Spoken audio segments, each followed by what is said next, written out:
नौकरी सब करते हैं, व्यापार सब करते हैं, सर्विस सब करते हैं।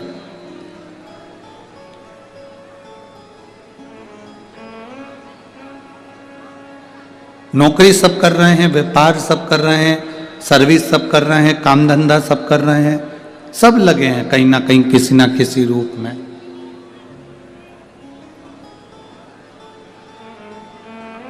किसी ना किसी रोजगार में वो कार्य कर रहे हैं। एलईडी चालू करिए भाई, एलईडी वाले कहाँ बैठे हुए हैं? एलईडी वालों को बोलिए एलईडी चालू करिए, पीछे की एलईडियां सब बंद पड़ी हुई।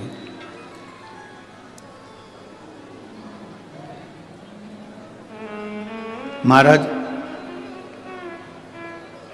ऐसा कोई व्यक्ति नहीं जो अपने कर्म में तल्लीन नहीं। कुछ दुकान धंधा पानी कर रहे हैं तो कुछ नौकरी कर रहे हैं।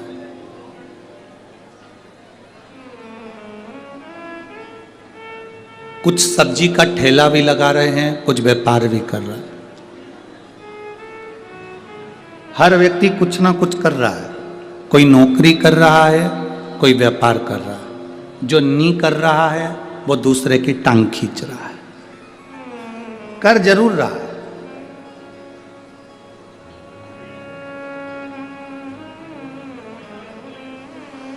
शिव महापुराण की कथा कहती है, अपनी जिंदगी में कभी हार मत मानो।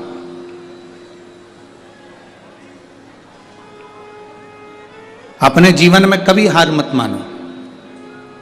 शिव महापुराण की कथा कहती है कि जिसने जीते जी मरते दम के पहले भी हार मान ली तो समझ लो कि वो जीते जी ही मर गया। जो हार नहीं मानता वो एक दिन जीत कर ही बताता।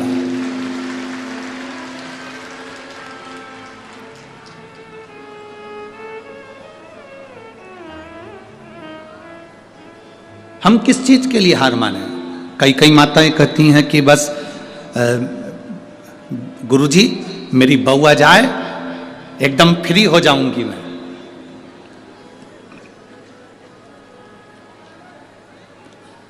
तुम किसी गुरुजी के पास जाकर ये मत कहो कि मेरी बहू आ जाए और मैं एकदम फ्री हो जाऊंगी, बल्कि ये कहो कि मेरी बहू आ जाए और भगवान ऐसा कृपा करना कि मैं अच्छी व्यस्त रहूं। फ्री रहूंगी तो बीमार पड़ जाऊंगी, व्यस्त रहूंगी तो मस्त रहूंगी। तो मुझे इतना व्यस्त रखना कि मैं फ्री ना रह पाऊं।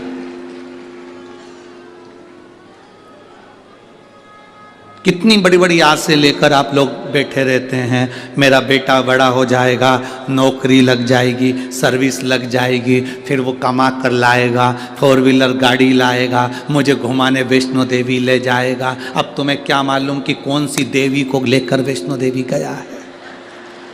अब तुम्हें क्या मालूम?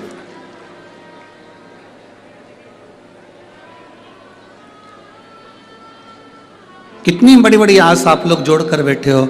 मेरी बहू आ जाएगी, मुझे गरम गरम भोजन देगी, गरम गरम खाना देगी। अब वो गरम गरम खाना दे रही कि डंडे दे रही, अब ये तो वो ही जाने जिसकी आई है। जिसकी आई वो जाने।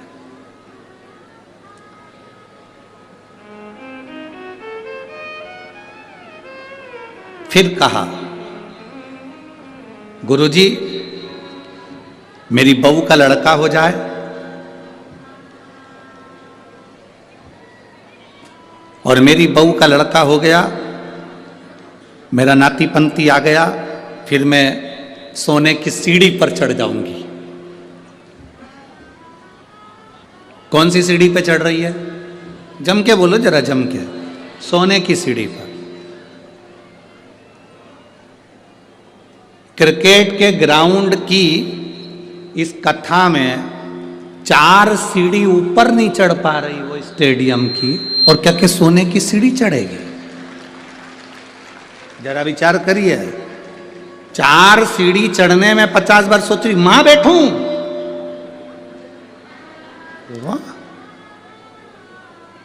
भैया मेरे से तो नहीं चढ़ी जाए, मैं तो नीचे बैठ जाऊं। और आस कितनी है, हे भोलेनाथ मेरी बहू के घर में छोरा आ जाए, छोरे का छोरा हो जाए, सोने की सीढ़ी चढ़ जाऊं। घर की 4 सीढ़ी चढ़ नहीं पा रही, स्टेडियम की 4 सीढ़ी चढ़ नहीं पा रही, और सोने की सीढ़ी चढ़ने की आस लेकर बैठी है।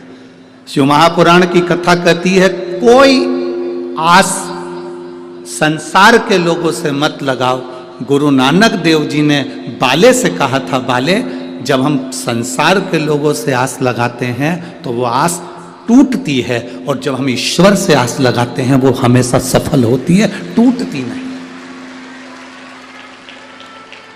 अरे नाता एक राम जी से दूजा नाता तोड़ दे, रिश्ता एक श्याम जी से दूजा रिश्ता छोड़। साधु संगे राम रंगे अंग अंग रंगिए, जाई विधि राखे भोले ताई विधि। हम जो आस लगाकर बैठे हैं संसार के लोगों से, वो आस एक ना एक दिन टूटने वाली है, वो आस एक ना एक दिन समाप्त होने वाली है।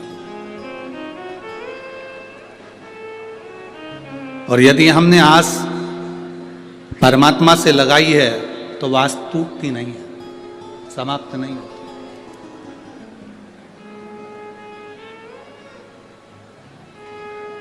ये बड़ी विडंबना है इस चीज के लिए।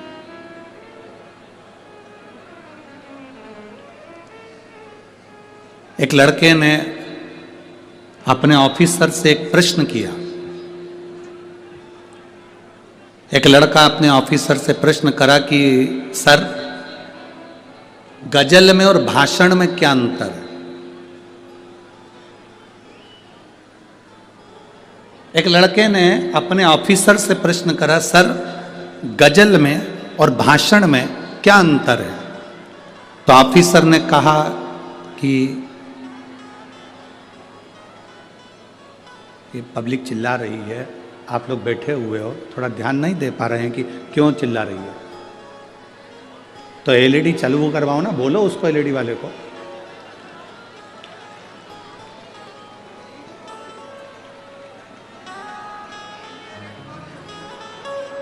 एलईडी वाला नहीं है।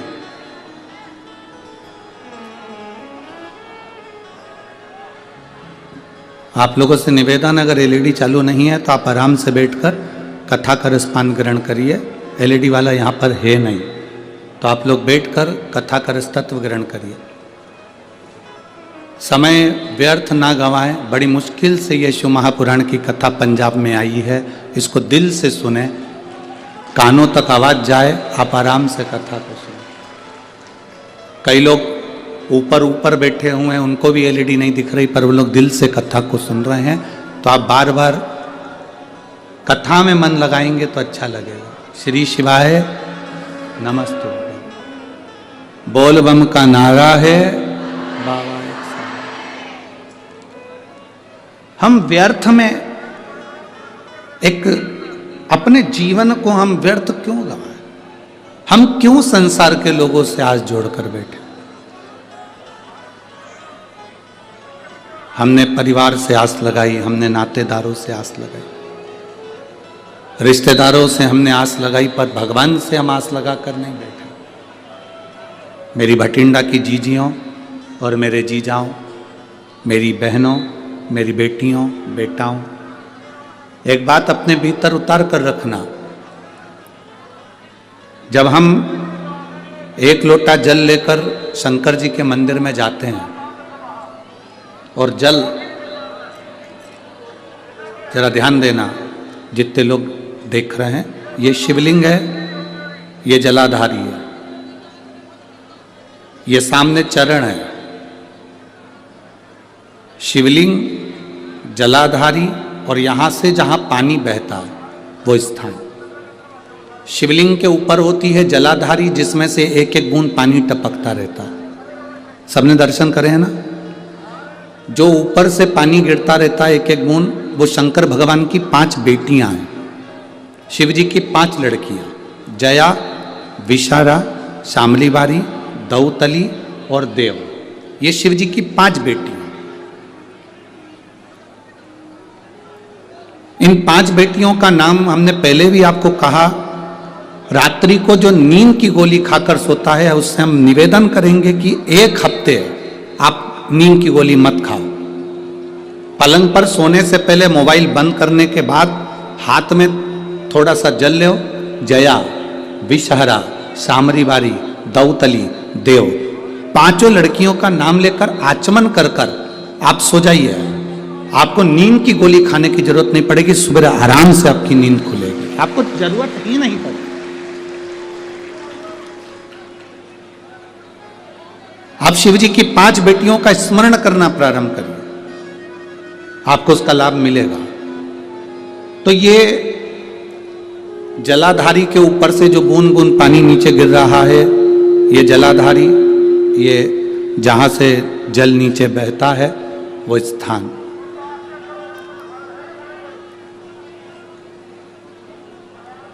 जिस व्यक्ति ने अपनी जीवन काल में परिवार से, कुटुंब से आस नहीं लगाई, भगवान को अगर जल चढ़ाने के लिए, शिवलिंग पर जल चढ़ाने के लिए शिव मंदिर जा रहे हो और तुम्हारे को लगता है कि आज मेरा ये कार्य है और बाबा तुम मुझे पूरा करना, आज मैंने संसार वालों से आस नहीं लगाई, आपसे आस लगाई है, तो जल चढ़ाने के तरीके को बदल लो। हाथ में जो जल है उस जल को, यहाँ जो अशोक सुंदरी का स्थान है, यहां से जल चढ़ाते चढ़ाते शिवलिंग पर पूरा जल समर्पित कर दो। 1 या 2 बार कर कर देखना, आपको दुनिया से आस लगाने की जरूरत नहीं पड़ेगी, बाबा आपका कार्य सफल जरूर करेगा। थोड़ा सा तरीका चेंज है जल चढ़ाने। अशोक सुंदरी से चालू करोगे, शिवलिंग तक लेकर जाओ। अशोक सुंदरी से ये जो जलाधारी जल बहता है, यहां से चालू कर कर शिवलिंग तक उस जल को लेकर जाओगे। जब हम भगवान देवाधिदेव महादेव को जल चढ़ाते हैं, उसके 5 अलग अलग तरीके हैं। बहुत सावधानी से सुनना कथा, आपकी और हमारी जिंदगी की सार्थकता को सिद्ध करने वाली कथा। आज पंजाब की इस पवित्र भूमि पर अगर यह प्रसंग निकला है तो इसको आप अगर सुनेंगे तो आपका जीवन सार्थक होगा। शिव जी को 5 तरह से जल चढ़ाने का तरीका है। जैसे पंचामृत होता है, दूध, दही, शहद, घी, शक्कर, ये सब पंचामृत के अंतर्गत आते हैं, उसी तरह शंकर जी को 5 तरह से जल चढ़ाने का क्रम वर्णित किया गया। अब उसको समझेंगे, बहुत सावधानी से समझिएगा। पहला, जल लेकर आए, सीधे डायरेक्ट शंकर भगवान के शिवलिंग पर चढ़ा दिया, ये प्रथम जल का चढ़ाने का तरीका। दूसरा, जहां से पानी बहकर जाता है, जहां से जल बहकर जा रहा है, उसके ठीक विपरीत जल उत्तर में जा रहा है, आप दक्षिण में खड़े होंगे और दक्षिण में खड़े होकर उत्तर की ओर मुख करेंगे और शिव जी को जल समर्पित करेंगे। ये रोग मुक्ति करने वाला है और हमारे रोग पर हमें विजय प्रदान करने वाला। ये जल चढ़ाने का तरीका। एक, सीधे मंदिर में गए, लोटा भर कर जल उठाया, शिव जी को चढ़ा दिया। दूसरा जल, जहां से पानी बहता है, शिव जी का चढ़ा हुआ जल जहां से बहकर जाता है, उसके ठीक विपरीत में शिव जी का जल इधर जा रहा है तो तुम यहां खड़े हो, तुम यहां बैठो, यहां मत बैठना, यहां मत बैठना, इधर बैठो। अगर रोग का निवारण है तो यहां बैठकर। तीसरा, अशोक सुंदरी से जल चढ़ाते चढ़ाते शिवलिंग तक लेकर जाना और शंकर भगवान के शिवलिंग पर पूर्ण जल समर्पित करना। ये तीसरा तरीका, ये कार्य की सिद्धता के लिए। हम जब किसी से आस ना लगाकर परमात्मा से विनती करते हैं तो वो विनती करने का तरीका। तीसरा। चौथा, शिव जी पे चढ़ा हुआ जल 5 जगह पर समर्पित करना। गणेश जी, कार्तिकेय, अशोक सुंदरी, शिवलिंग और जलाधारी। ये चौथा क्रम है। जब जिस नारी का, जैसे एक पत्र है, देखिए,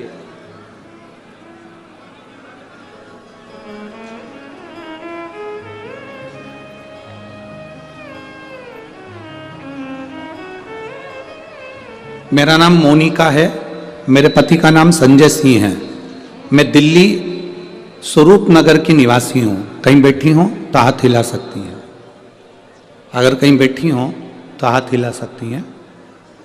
मेरा नाम मोनिका है, मेरे पति का नाम संजय सिंह है, मैं दिल्ली स्वरूप नगर की निवासी हूँ, मेरा फ़ोन नंबर ये है। कहीं बैठी हैं? अच्छा, सीढ़ी पर है, ठीक है, आप हाथ हिला दीजिए। श्री शिवाय नमस्तुभ्यम। ठीक है, कैमरे वालों को दिख गया है ना? ठीक है। भोले बाबा की कृपा का मैं क्या वर्णन करूं गुरुदेव। आप जो जल चढ़ाने का तरीका वर्णित करते हो, अगर उसको नियम से धारण करने वाला व्यक्ति होता है तो बाबा सुनता जरूर है। गुरुदेव 2013 में मेरी शादी हुई, मुझे संतान का सुख नहीं हुआ। 10 साल हो गए, औलाद नहीं हुई। दिल्ली का एक एक हॉस्पिटल जिसको हम दिखा सकते थे, अच्छे से अच्छा डॉक्टर जिससे हम जांच करा सकते थे, उसके अनुसार हमारे को संतान का सुख नहीं था। आयुर्वेदिक डॉक्टर, अंग्रेजी दवाई, होम्योपैथिक सब कराई, आईवीएफ भी कराया तो भी संतान का सुख नहीं आया। आखिरी में डॉक्टर ने कह दिया इधर उधर मत भटको, तुम्हें संतान नहीं होगी। जिसने जहां कहा हम वहां पर भी गए, गोदी भरवाई, झोली भरवाई, पर संतान नहीं आई। गुरुदेव मेरे बाबा की कृपा किसको कहते हैं? आपने बेलपत्री के वृक्ष के नीचे जल चढ़ाना, उसमें से जल बचाकर शिव जी को समर्पित करना, सफेद आंकड़े की जड़ का प्रयोग करना, ये बताया था। और मेरे बाबा की कृपा से मेरा गर्भ ठेरा। मेरे बाबा ने मुझे आज 10 साल के बाद औलाद दी है। मैं उसको यहाँ प्रणाम कराने के लिए लेकर आई हूँ, उसको नमन कराने के लिए लाई। बच्चा लाए हैं क्या साथ में? बाबू को लाए हैं क्या? नहीं लाए? ठीक है, मैं प्रणाम करने के लिए लाई हूँ। गुरुदेव बाबा बाबा है, बैठिए बहन। शिव तत्व है, एक जल चढ़ाने का तरीका। शिव जी को हम जो जल चढ़ाते हैं उसका एक तरीका भी हमारी जिंदगी में अगर हमने उसको स्मरण में रख लिया तो हमारी कार्य की सिद्धता को सिद्ध कर देता, हमें सफलता की ओर लेकर चले जाता है। सीधे जल चढ़ाना, दक्षिण में बैठकर उत्तर की ओर मुख कर कर जल चढ़ाना, अशोक सुंदरी से लेकर शिवलिंग तक जल चढ़ाना, 5 स्थान पर गणेश, कार्तिकेय, अशोक सुंदरी, जलाधारी, शिवलिंग पर जल चढ़ाना 5 स्थान पर, ये चौथे नंबर का। और 5वां जल समर्पित करना,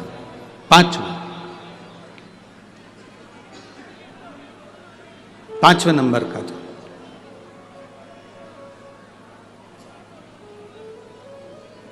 शिव जी को 5वें नंबर का जो जल आता है, जो जलाधारी है, ऊपर जिसमें पानी भरा रहता है और नीचे एक एक बूंद टपकता रहता है। जलाधारी में जल समर्पित कर कर उसी जल को बचाकर अशोक सुंदरी वाली जगह पर थोड़ा सा चढ़ाकर उसी में से जल शिवलिंग पर जब हम समर्पित करते हैं तो हम जिस कार्य के लिए जा रहे हैं वो कार्य सफल होता ही है। ये 5वां नंबर का जल समर्पण। एक पत्र हो रहे,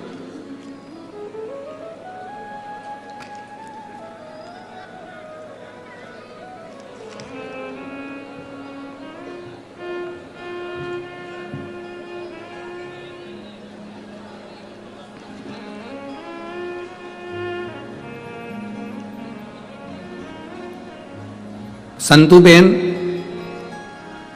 उम्र 60 वर्ष, नवसारी गुजरात से आई हैं।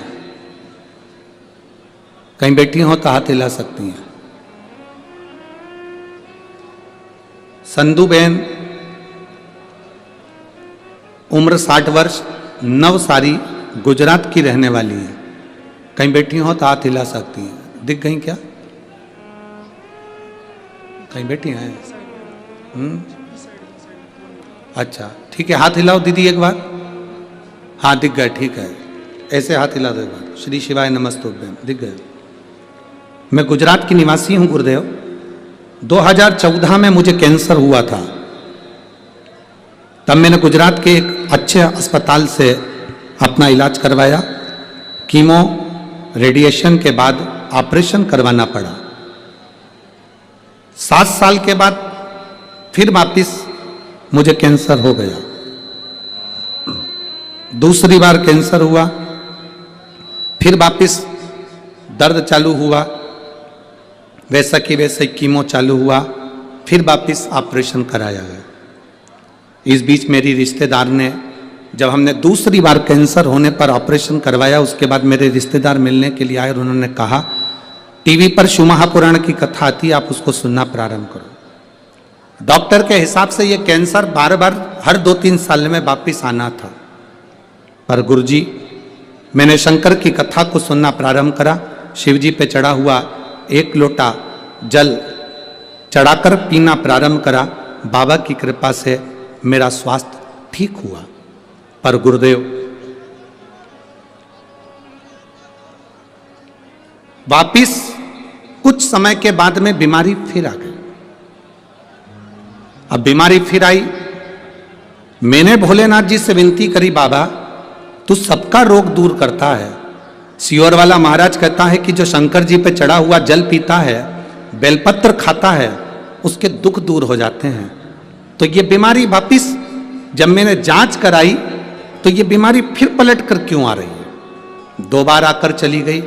अब मैं ठीक थी, फिर वापिस बीमारी आ गई। गुरुदेव, ये यहां आने के 10 दिन पहले की बात बता रही हूं। मुझे वापिस कैंसर बताया। 10 दिन पहले मुझे कैंसर बताया। मैंने बाबा से कहा, बाबा ये बीमारी कैसे पलट कर आ गई, जब तो मैं बेलपत्र भी खा रही हूं और जल भी पी रही हूं। मेरा विश्वास नहीं माना और मैंने फिर बाबा के मंदिर में जाकर बाबा को अशोक सुंदरी वाले स्थान पर जल चढ़ाकर शिव जी को जल चढ़ाया और थोड़ा सा जल बचाकर बेलपत्र को चढ़ाया, थोड़ा सा जल नंदी को समर्पित करा, चारों जगह का जल लेकर आचमन करा। आचमन करने के बाद मैंने वापिस दूसरी बार जांच कराने के लिए हॉस्पिटल में मेरे परिवार वाले लेकर गए। तो मैं बाबा को कहकर गई, अगर मुझे कैंसर अब नहीं होगा और अच्छी हो जाऊंगी तो जहां कथा अभी हो रही होगी वहीं पर जाऊंगी। बाबा ने ऐसी कृपा करी, मेरी रिपोर्ट नील आ गई। इसलिए मैं बाबा को प्रणाम करने के लिए यहाँ आई। बैठिए बहन। श्री शिवाय नमस्ते। शिव तत्व ओघड़ी है शब्द। 5 स्थान, 5 तरह का जल चढ़ाने का समर्पण। अब आपको बोलना है, हमें सुनना है। पहला स्थान डायरेक्ट आए, बोलो जम के, कहां चढ़ाया? शिव जी पर। दूसरे नंबर का जम के बोलते जाओ, दक्षिण में बैठकर उत्तर की ओर मुख कर कर शिवलिंग पर समर्पित करना। तीसरा अशोक सुंदरी से शिवलिंग तक। चौथा 5 स्थान गणेश, कार्तिकेय, अशोक सुंदरी, जलाधारी और शिव, मतलब पार्वती और शिव, इनको समर्पित। और 5वें नंबर का स्थान जम के बोलो, ऊपर जो जलाधारी है उससे शंकर भगवान के शिवलिंग तक का।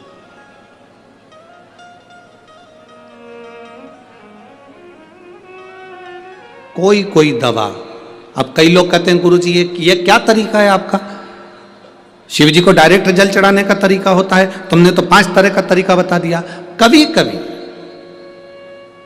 डॉक्टर के पास जाओगे, वो ग्लूकोज की बोतल चढ़ाता है। बोलो चढ़ाता है कि नहीं चढ़ाता?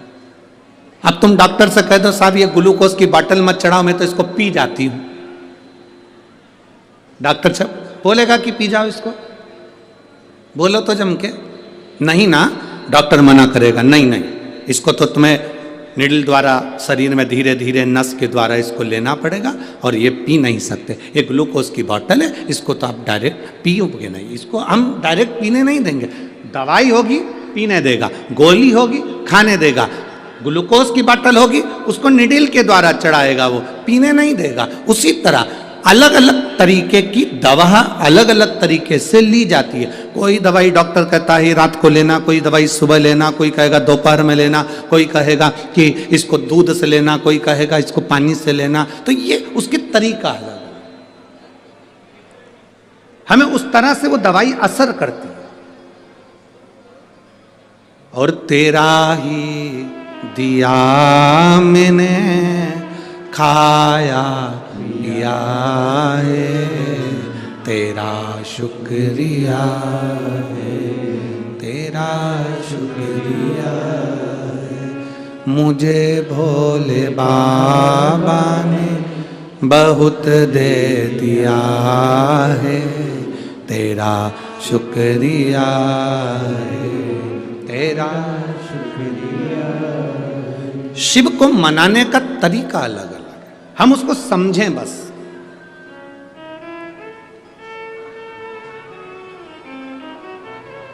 मिलेगा जरूर, कोई ज्यादा घूम कर गया है, कोई नजदीक से गया, मिलेगा जरूर।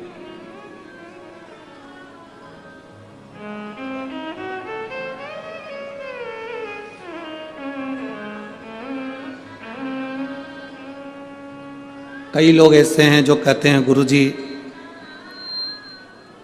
हम शंकर जी को नहीं मानते, हम राम जी को मानते हैं। ठीक है। कोई कहता है हम कृष्ण भगवान को मानते हैं। ठीक है। कोई कहता है हम गुरु नानक देव जी को मानते हैं। ठीक है। कोई कहता है हम दत्त को मानते हैं। ठीक है। कोई कहता है हमारी विट्ठल को मानते हैं। ठीक है। तुम चाहे गुलाब जामुन खा लो, चाहे जलेबी खा लो, चाहे रसगुल्ला खा लो, खाने के बाद जाएगा कहाँ? बोलो बोलो, जम के बोलो, पेट में। चाहे तुम राम कहो, चाहे तुम श्याम कहो, चाहे गुरु नानक देव कहो, चाहे तुम हरि विट्ठल कहो, चाहे तुम शिव कहो, अंत में जीव जाना वहीं पर है। वहीं मार्ग अलग है। किस मार्ग से जा रहे हो आप? किस मार्ग से पहुंच रहे हो?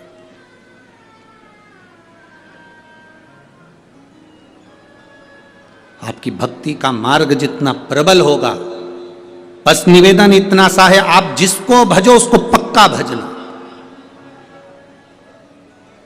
घर में कच्चा भोजन बन जाए, भटूरा बनाया छोले के साथ खाने के लिए और भटूरा कच्चा की कच्चा रह जाए तो छोले से अच्छा लगेगा?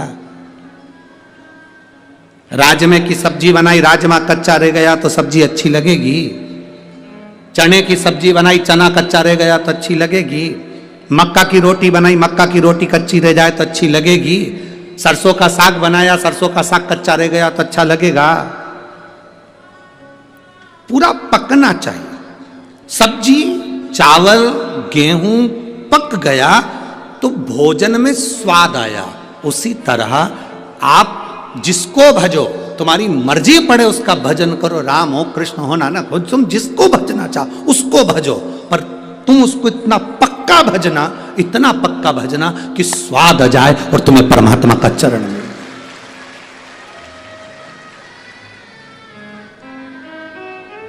शंभु शरने पड़ी, मांगू घड़ी रे घड़ी, दुख काटो दया करी न दर्शन। आपका विश्वास दृढ़ हो, और जितना भरोसा दृढ़ होगा उतना परमात्मा प्राप्त हो। जितनी दृढ़ता आपके लिए,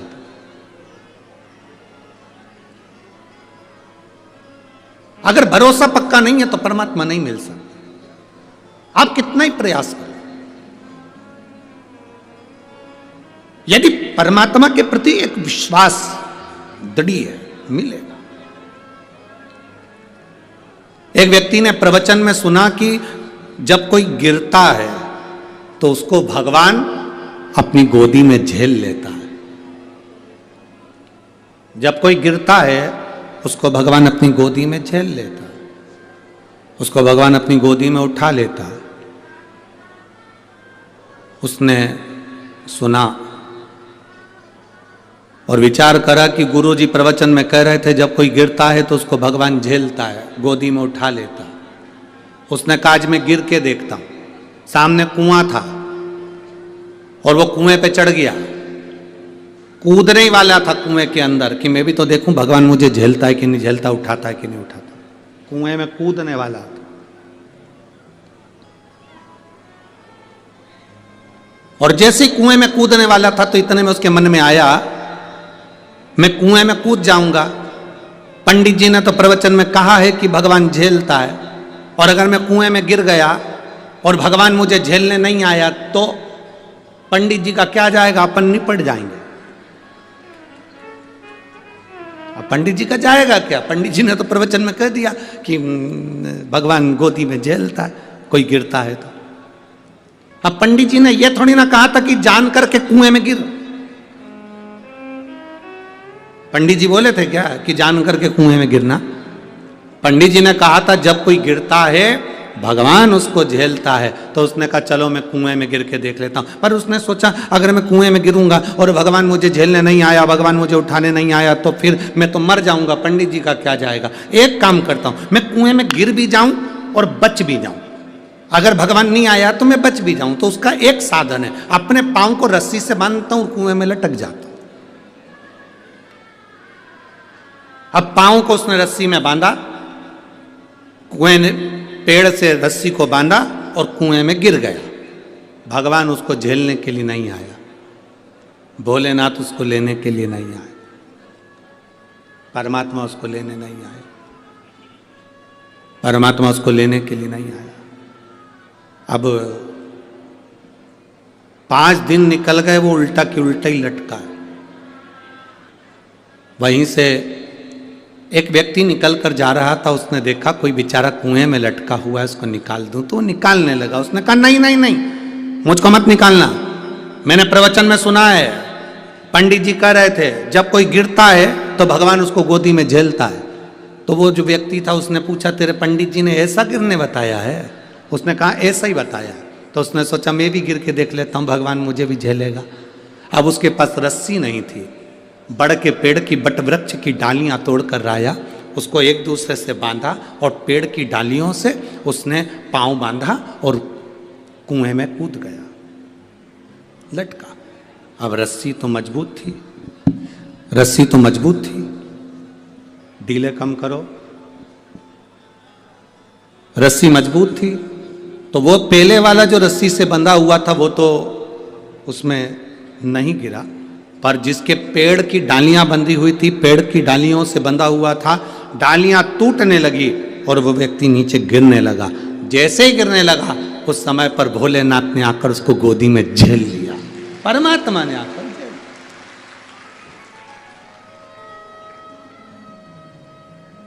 अब परमात्मा ने उसको गोदी में आकर झेला। जो पहले का लटक रहा था उसने कहा भोलेनाथ मैं 5 दिन पहले का लटक रहा हूं, पहले मुझे झेलो। शंकर जी बोले तुझे तो दुनिया में कोई नहीं झेल सकता, तूने गुरु के वचन पर विश्वास नहीं करा और इस व्यक्ति ने तेरे वचन पर विश्वास कर कर कूद गया। जो विश्वास किसी के वचन पर करता है उसको परमात्मा भी झेल लेता है, वरना परमात्मा भी नहीं झेलता है। भरोसा जिसका पक्का है, दृढ़ता जिसकी पक्की है, विश्वास जिसका पक्का है, उसे परमात्मा भी अपनी गोदी में झेल लेता है। जिसका विश्वास पक्का नहीं उसे परमात्मा भी नहीं झेलता। भरोसा दृढ़,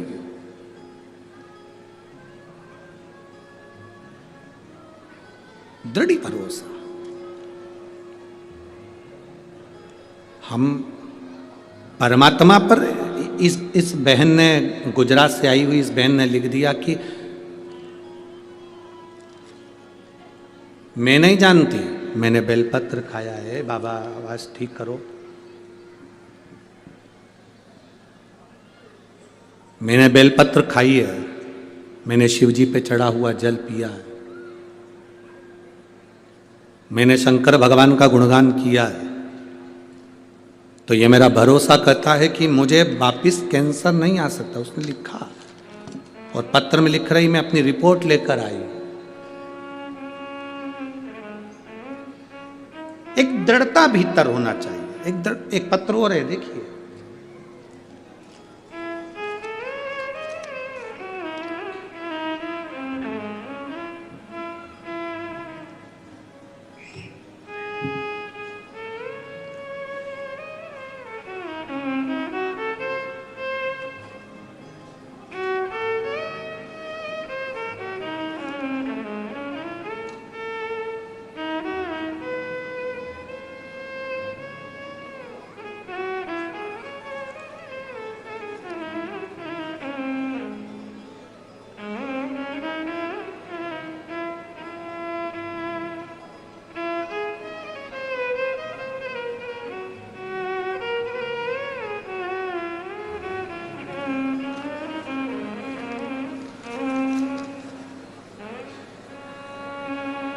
मेरा नाम सुनीता बिश्नोई, पति का नाम सीताराम जी बिश्नोई, लुधियाना पंजाब से हैं।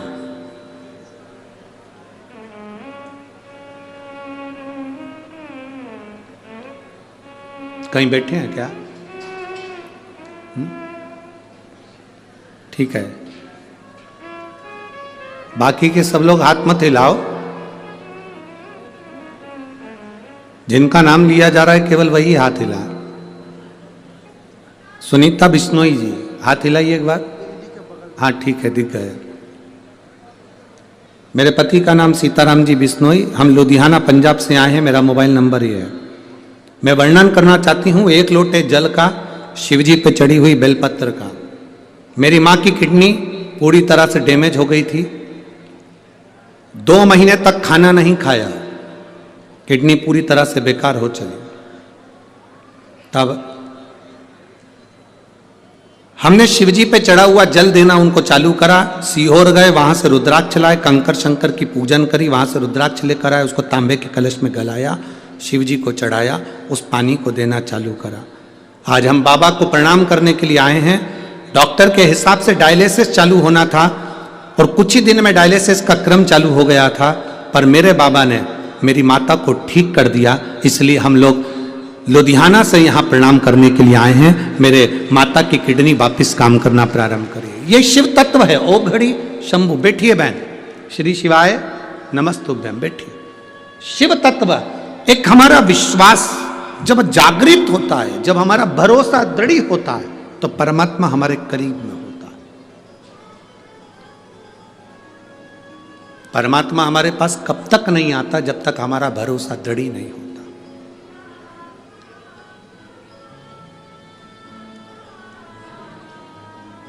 माता सती और माता पार्वती,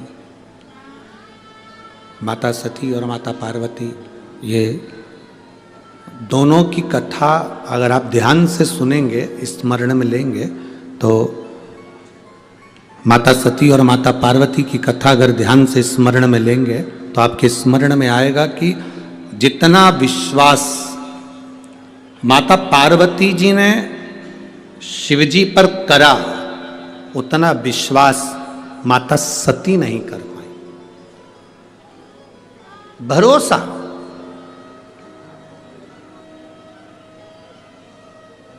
अगर सती मैया विश्वास कर लेती ना, तो माता सती को जलकर भस्म नहीं होना पड़ता। अगर सती मैया विश्वास कर लेती तो सती माता के प्राण नहीं जाते। सती मैया ने शिव जी के वचन पर विश्वास नहीं करा, और पार्वती जी ने जितना जितना भोलेनाथ जी बोले हैं उतना उतना उनका भरोसा पक्का हुआ। जितना बोले। आप आए हो शिव महापुराण की कथा में, लाखों की संख्या में पहुंचे हो।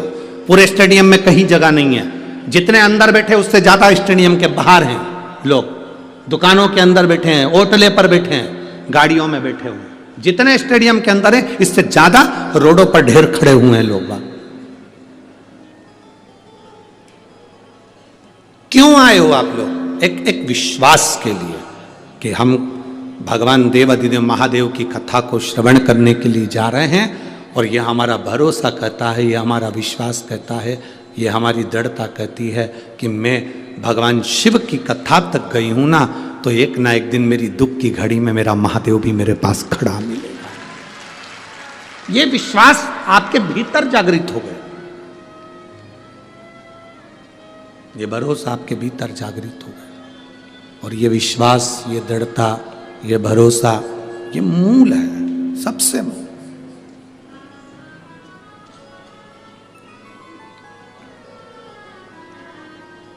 अरे मैंने तेरे ही भरोसे, ओ बाबा तेरे ही भरोसे, हवा बिच उड़ती जावांगी, बाबा डोर हत्तो छड़ना में कट्टी जावांगी, भोले मैं तेरी शंभो मैं तेरी पतंग, हवा बिच उड़ती जावांगी बाबा डोर हत्तो छड़ी नावे कट्टी जावांगी भोले मैं तेरी पतंग। एक विश्वास हमारे भीतर जागृत हो। शिव जी के मंदिर में जल चढ़ाने जाते हो आप लोग? जम के बोलो जरा, जाते हो? सब जाते हो? ठीक है। भरोसा रखकर जाते हो? पक्का? पूर्ण भरोसा, पूर्ण विश्वास? जिसका भरोसा नहीं हो, विश्वास नहीं हो शंकर जी पे, वो मंदिर मत जाओ। हमारी तरफ से बिल्कुल फ्री, बिल्कुल मत जाओ।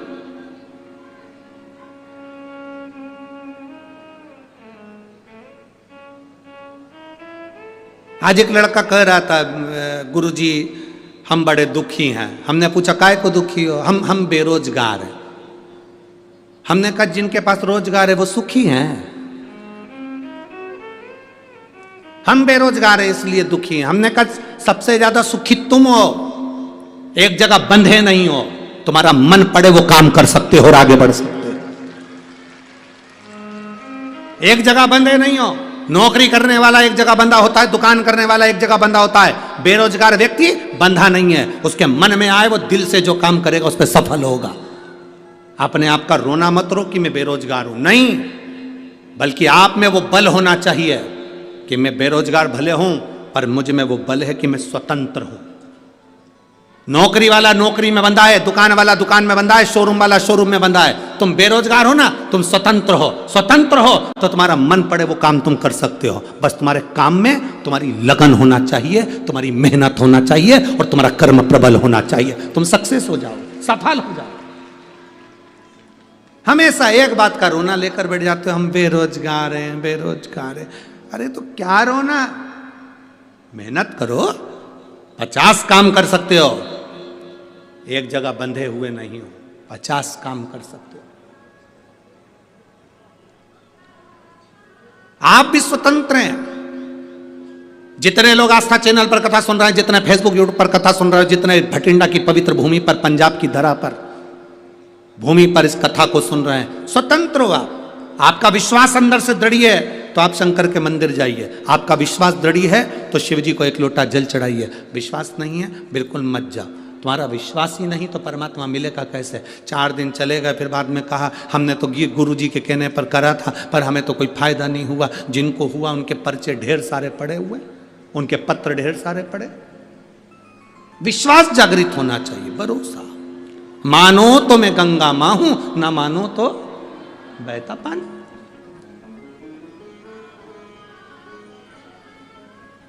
एक मां ने पत्र लिखा, दे रुमाल में लिखा है और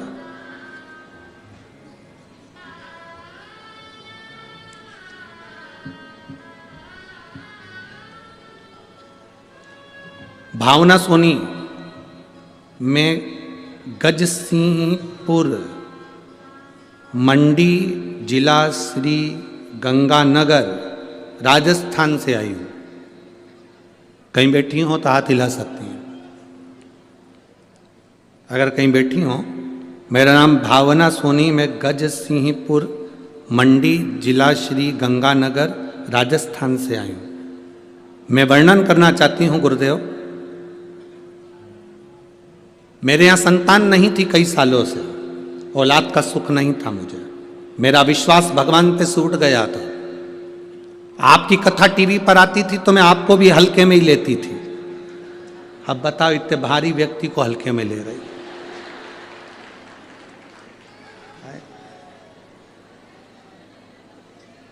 अभी तुल के आया था सीहोर से 84 किलो का। अब इतने भारी को इतने हल्के में ले तो कहाँ जाऊं बताओ, तुम ही बताओ। अब आपको भी मैं हल्के में ही दे रही थी। मेरी सास ने, मेरे रिश्तेदारों ने कहा कथा सुना करो टीवी पर, तो मैंने भी कह दिया ऐसा ढेर मारा जाता है। एक बात है, पत्र तो तुम लोग जोरदार लिखते हो रहे हो, बहुत जोरदार। इतने पत्र में एक नीचे पत्र पड़ा होगा, बाद में निकाल कर देखना, यहीं की बठिंडा की कोई एक बहन ने लिखा, तुम क्या क्या खाते हो।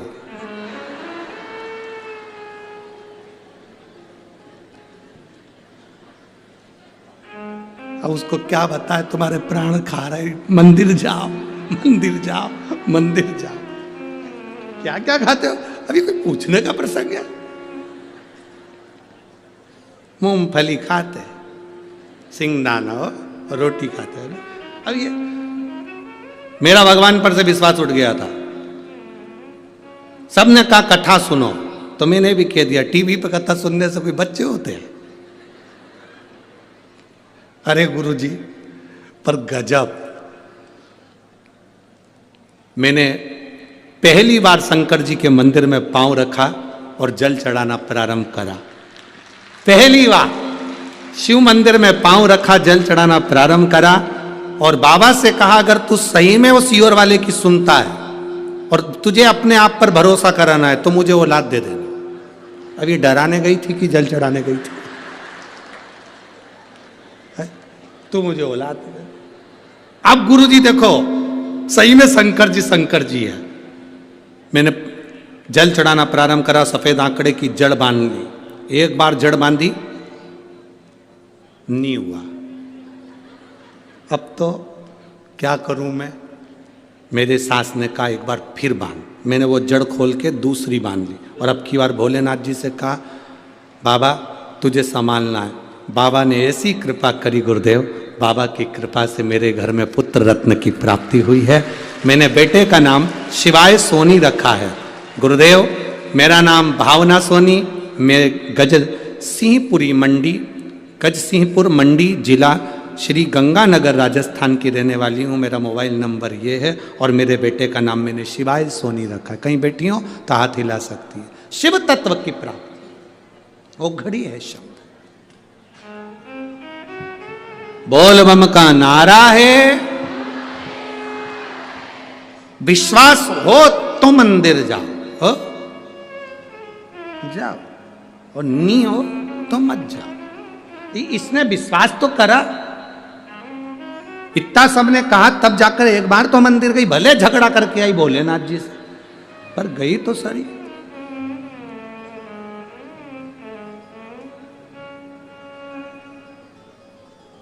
हमारा निवेदन है, पूरी दुनिया वजन के पीछे पड़ी है।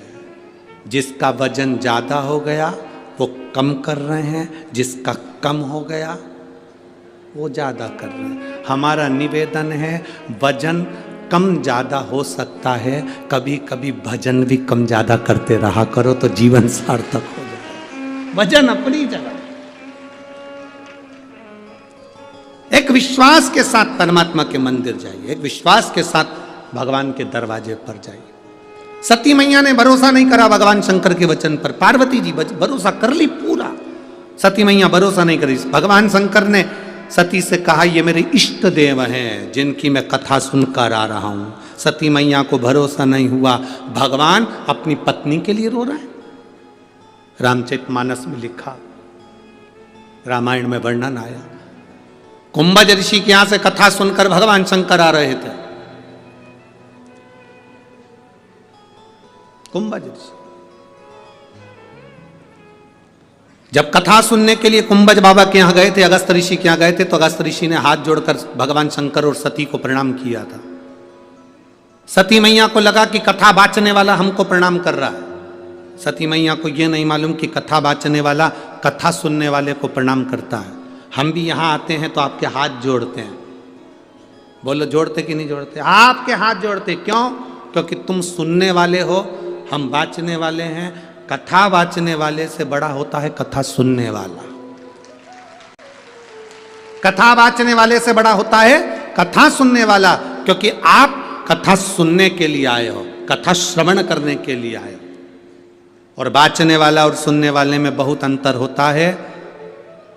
सुनने वाला कथा सुनने के लिए बैठता है तो जमीन पर बैठता है, और जो जमीन पर बैठता है, जिसके पास जमीन होती है, वो जमींदार कहलाता है। तो तुम सब जमींदार हो, जमीन पर बैठे। कथा वाचने वाला एक चौकी पर बैठता है, जमीन पर बैठे तो जमींदार कहला, और चौकी पर बैठे तो चौकीदार। अब जमींदार बड़ा कि चौकीदार बड़ा? बोलो बोलो, जम के बोलो जरा। जमींदार। जमींदार की मर्जी पड़ी, बैठा तो बैठा, नहीं तो चल दिया। चौकीदार कहां जाएगा? बैठे रहे। जमींदार की मर्जी, बैठा जब तक बैठा, नहीं तो जेब में से निकाल के। और जैसे ही महाराज जी ने भजन गाया, और जैसे ही महाराज जी ने कहा हार हार महादेव, ये तो जमींदार है ना, मर्जी है उसकी।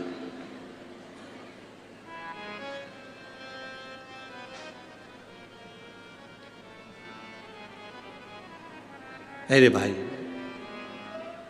शिव जी ने कहा कि हम जिसकी कथा सुनकर आ रहे हैं, ये वो है, हम जिसकी कथा सुनकर। और देखो, जमींदार और चौकीदार में एक अंतर होता है। चौकीदार एक कथाकार भी होता है, जो भारत की सभ्यता संस्कृति की रक्षा करता है, धर्म की रक्षा करता है, वो भी चौकीदार है। और एक चौकीदार भारत की बॉर्डर पर बैठा हुआ है, वो राष्ट्र की भूमि की रक्षा कर रहा है, वो भी रक्षा कर रहा है। एक धर्म की रक्षा कर रहा है, एक भूमि की रक्षा कर रहा है। शिव कथा कर रहे हैं, भगवान शंकर का संवाद कर रहा है। सती मैया भरोसा नहीं कर पाई, और जिसका भरोसा नहीं, भगवान मिलना बहुत मुश्किल है। सती मैया का भरोसा दृढ़ नहीं हुआ, सती मैया का भरोसा पक्का नहीं हुआ। उन्होंने कह दिया ये भगवान है जो अपनी पत्नी के लिए रो रहे हैं, मैं भरोसा नहीं करती। जाओ परीक्षा लियाओ। परीक्षा लेने गई सती मैया, सीता माता का रूप रखकर परीक्षा लेने गई। शिव जी ने जान लिया। आते से सती से पूछ लिया, तुम परीक्षा लिया ही? वो कहती मैं परीक्षा लेने ही नहीं गई। अच्छा ठीक है। ध्यान लगा कर देखा तो परीक्षा ली, और सीता का रूप रखकर गई थी, तो भगवान शंकर ने उनका त्याग कर दिया। विश्वास नहीं था, इसलिए त्याग हुआ। जिसका विश्वास दृढ़ हो गया, उसका त्याग नहीं होता। शंकर भगवान किसको पकड़ कर रखते? जिसका भरोसा दृढ़ होता। आपका भरोसा पक्का नहीं है, शिव नहीं पकड़ेंगे आपको। आपका भरोसा दृढ़ करना है। जब भरोसा दृढ़ होगा तो शिव को मिलने में देरी नहीं होती। शंकर मिलता है। एक पत्र चम्मच में लिख के भेजा है। अब इतनी सी चम्मच,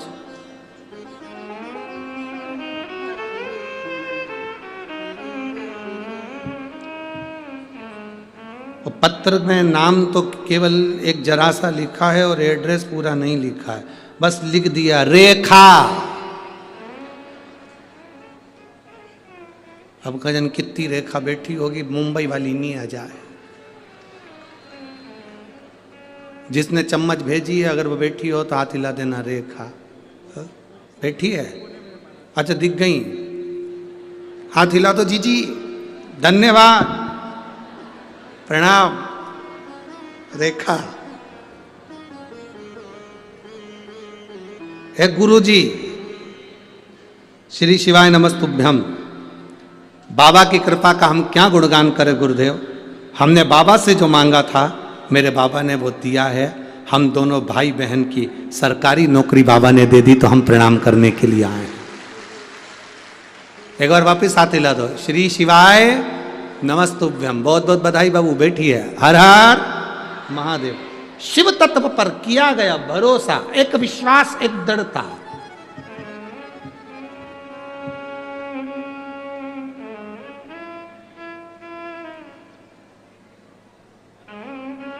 ये अपने भीतर की दृढ़ता होना चाहिए। उसके सहारे, उसके भरोसे रहोगे तो जिंदगी की सार्थकता अपने आप सिद्ध हो। अपने आप।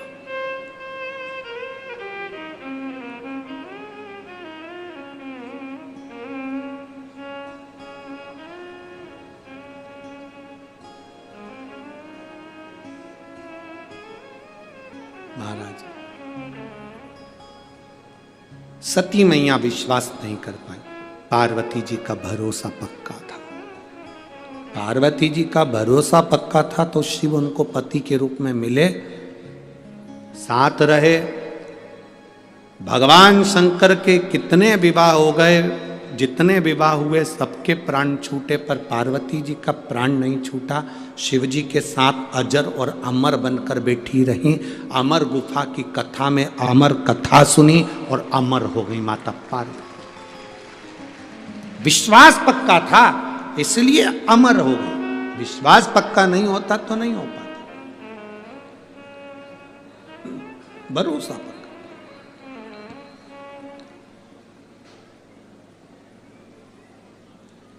थोड़ा समय लग सकता है,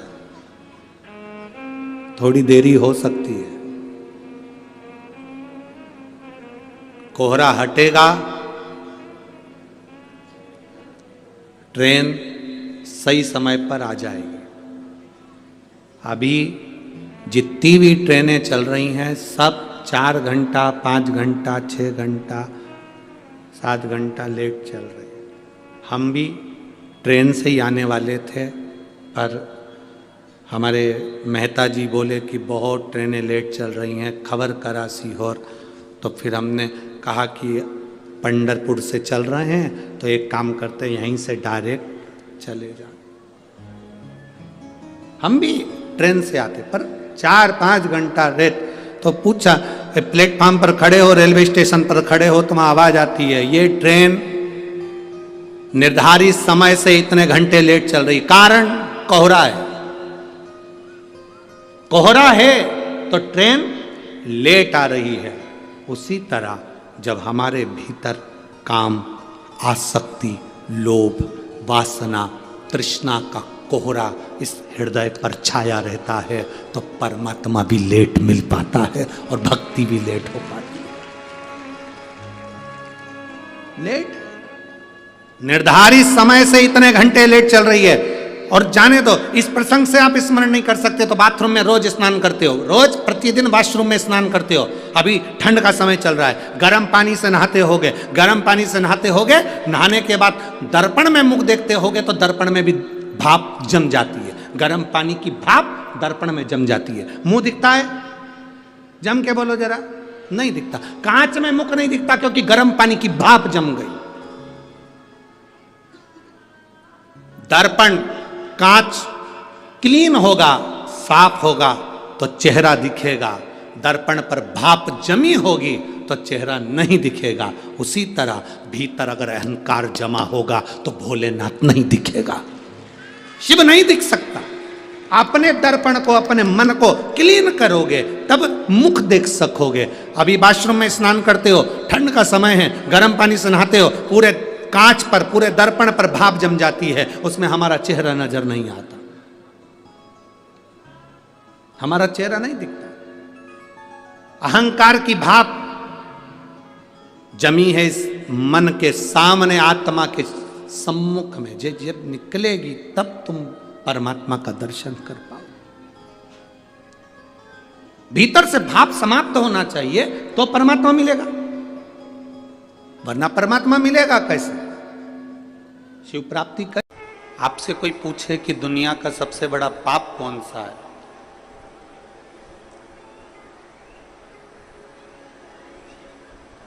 शिव महापुराण की कथा कहती है कि दुनिया का सबसे बड़ा पाप कौन सा है? दुनिया का सबसे बड़ा पाप है अपने आप को कमजोर समझना। यह दुनिया का सबसे बड़ा पाप।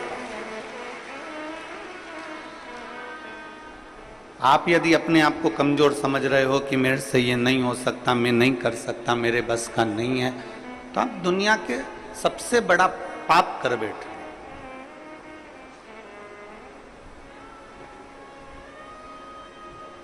अपने आप को कभी कमजोर मत समझो। रोग से ग्रसित भी हो गए हो तो भी अपने आप को कमजोर मत समझो। कोई बड़ी बीमारी भी लग गई है तो अपने आप को कमजोर मत समझो। कोई बहुत बड़ा टेंशन यदि आपके माथे पर आकर बैठ गया है तो भी अपने को कमजोर नहीं समझो। अपने आप को हम कमजोर क्यों समझे? विषम परिस्थिति में भी जो मुस्कुराता है भोलेनाथ उसका साथ हमेशा देता है, हमेशा। दुनिया का सबसे बड़ा पाप है अपनी आप को कमजोर समझना।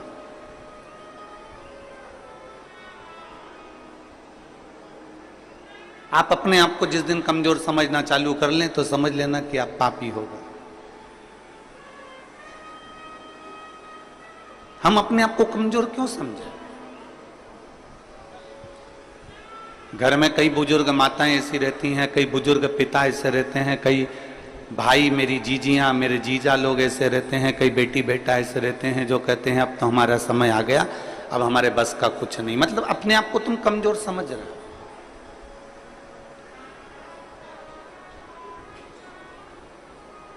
हम पूरे भिलाई वासियों से एक बात पूछना चाहते हैं, जितने लोग कथा में बैठे हैं और जितने लोग आस्था चैनल पर कथा सुन रहे हैं, जितने लोग फेसबुक यूट्यूब पर कथा सुन रहे हैं, आपसे एक बात पूछें, आप उत्तर देंगे सभी लोग? बोलो, जम के बोलो जरा, पक्का?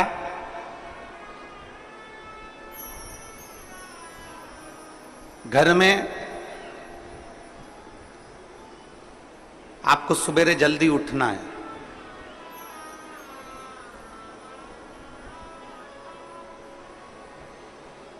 कहीं जाना है, कोई कार्य करना है, आपको जल्दी उठना है, तो आपने अलार्म लगाया। मान लो 4 बजे का लगाया या 5 बजे का लगाया या 3:30 बजे का लगाया। आप जितनी देर का, जितने समय का अलार्म लगाते हैं, जितने लोग यहां बैठे हुए हैं, दिल से बोलना कि तुमने 3:30 का अलार्म लगाया, तुमने 4 बजे का अलार्म लगाया, पर सत्य बताओ, अलार्म तो बाद में बजता है, पहले आपकी नींद खुल जाती है। बोलो, सही है कि गलत है? जैसे आपने सोचा कि मुझे 4 बजे का अलार्म लगाया है, मैंने 4 बजे का घड़ी लगाई है, 4 बजे का क्लॉक वॉच लगाया है कि बस इतनी बजे वो 4 बजे बजेगा, टुक टुक टुक टुक टुक टुक टुक टुक टुक टुक टुक टुक बजता रहेगा। कितनी बजे बजेगा वो? बोलो बोलो जम के, 4 बजे बजेगा। अब अलार्म तुमने 4 बजे का लगाया, उठ गए तुम 3:30 पे, नींद बार बार खुल रही है, घड़ी देख रही, 4 तो नहीं बज गई, फिर थोड़ी देर सो गई, फिर नींद खुली, 3:30 बज गई, फिर नींद खुली, 3:45 हो गया, अभी 10 मिनट और सो लेती हूं, फिर 4 बजे। अलार्म तो बाद में बजा है, उससे पहले तुम्हारी नींद खुल चुकी है। बोलो मेरी छत्तीसगढ़ की जीजियो, सही है कि गलत है? अब तुमने अलार्म भर लिया 4 बजे का, 4 बजे का, 4 बजे का, 4 बजे का, और उठ कितनी बजे रहे हो? 3:30, 3:45, 3:30, 3:45, अलार्म भरा 5 बजे का, उठ कितनी बजे रहे हो? तो वो उठने का समय तुम्हारा जल्दी हो गया।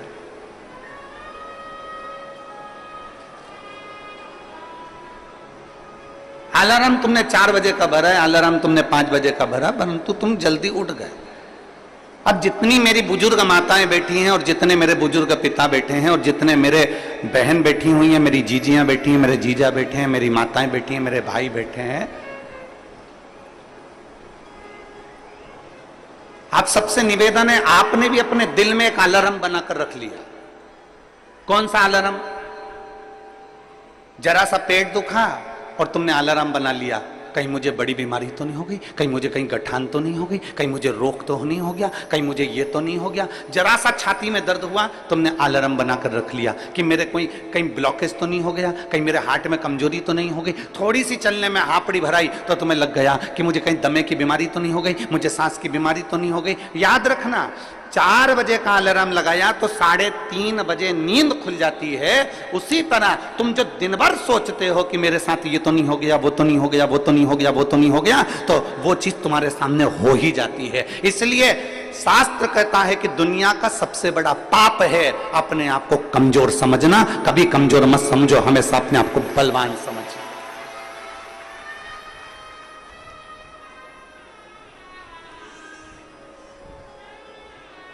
पेट दुखा, तुरंत तुमने सोच लिया कि कोई मेरे पेट में तकलीफ हो गई, छाती दुखी मेरे को तकलीफ हो गई, सिर दुखा मेरे को तकलीफ हो गई, आंखों में प्रॉब्लम हो गई। हो सकता है प्रकृति है, चलता रहता है, कभी अच्छा आता है कभी बुरा आता है। कोई जरूरी नहीं है कि सारे रोग तुमको ही हो जाएंगे, सारी बीमारी तुमको ही हो जाएगी। पर तुमने सोच लिया। जांच कराने जा रही हो ना, तो सबसे पहले सोच के जा रही हो, मुझे ऐसा लग रहा है कि कहीं बड़ी बीमारी के चांस ना हो जाए। मतलब तुमने वो घड़ी भर ली है, तुमने वो अलार्म भर लिया।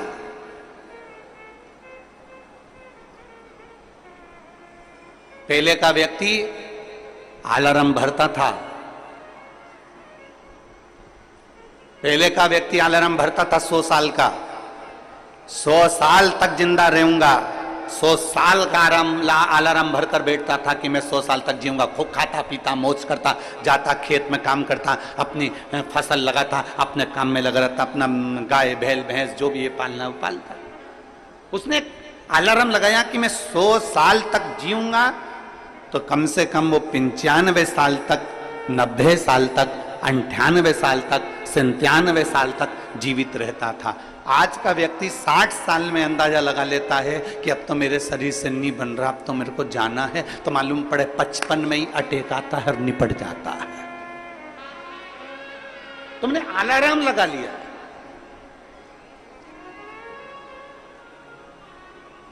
दुनिया का सबसे बड़ा पाप है अपने आप को कमजोर समझे। क्यों कमजोर समझे हम?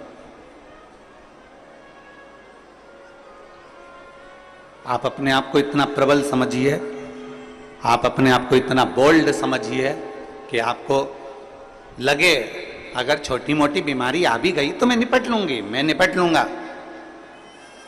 बोल बम का नारा है। आ गई अगर थोड़ी बहुत तकलीफ आई, थोड़ी बहुत अगर कष्ट आया तो है बाबा बेटा, मेहनत करेंगे, परिश्रम करेंगे, देखा जाएगा। और शंभु शरणे मांगू घड़ी रे घड़ी, दुख काटो दया करीने दर्शन आपो। शंभु शरणे पड़ी मांगू घड़ी रे घड़ी, दुख काटो दया करीने दर्शन आपो। आप कमजोर क्यों समझे? आप हिम्मत क्यों हारे? कई माताएं कह देती है हमने 1 बार पशुपतिनाथ का व्रत करा, हमने 2 बार पशुपतिनाथ का व्रत करा, हमने 3 बार पशुपतिनाथ का व्रत करा और हमारी बाबा नहीं सुन रहा। आपने हिम्मत हार ली, आप अपने आप को हिम्मत हार गए। एक पत्र है,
मेरा नाम अनीता साहू है, पति श्री संतोष कुमार साहू।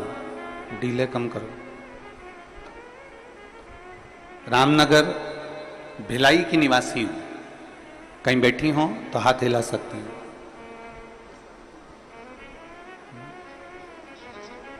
अच्छा,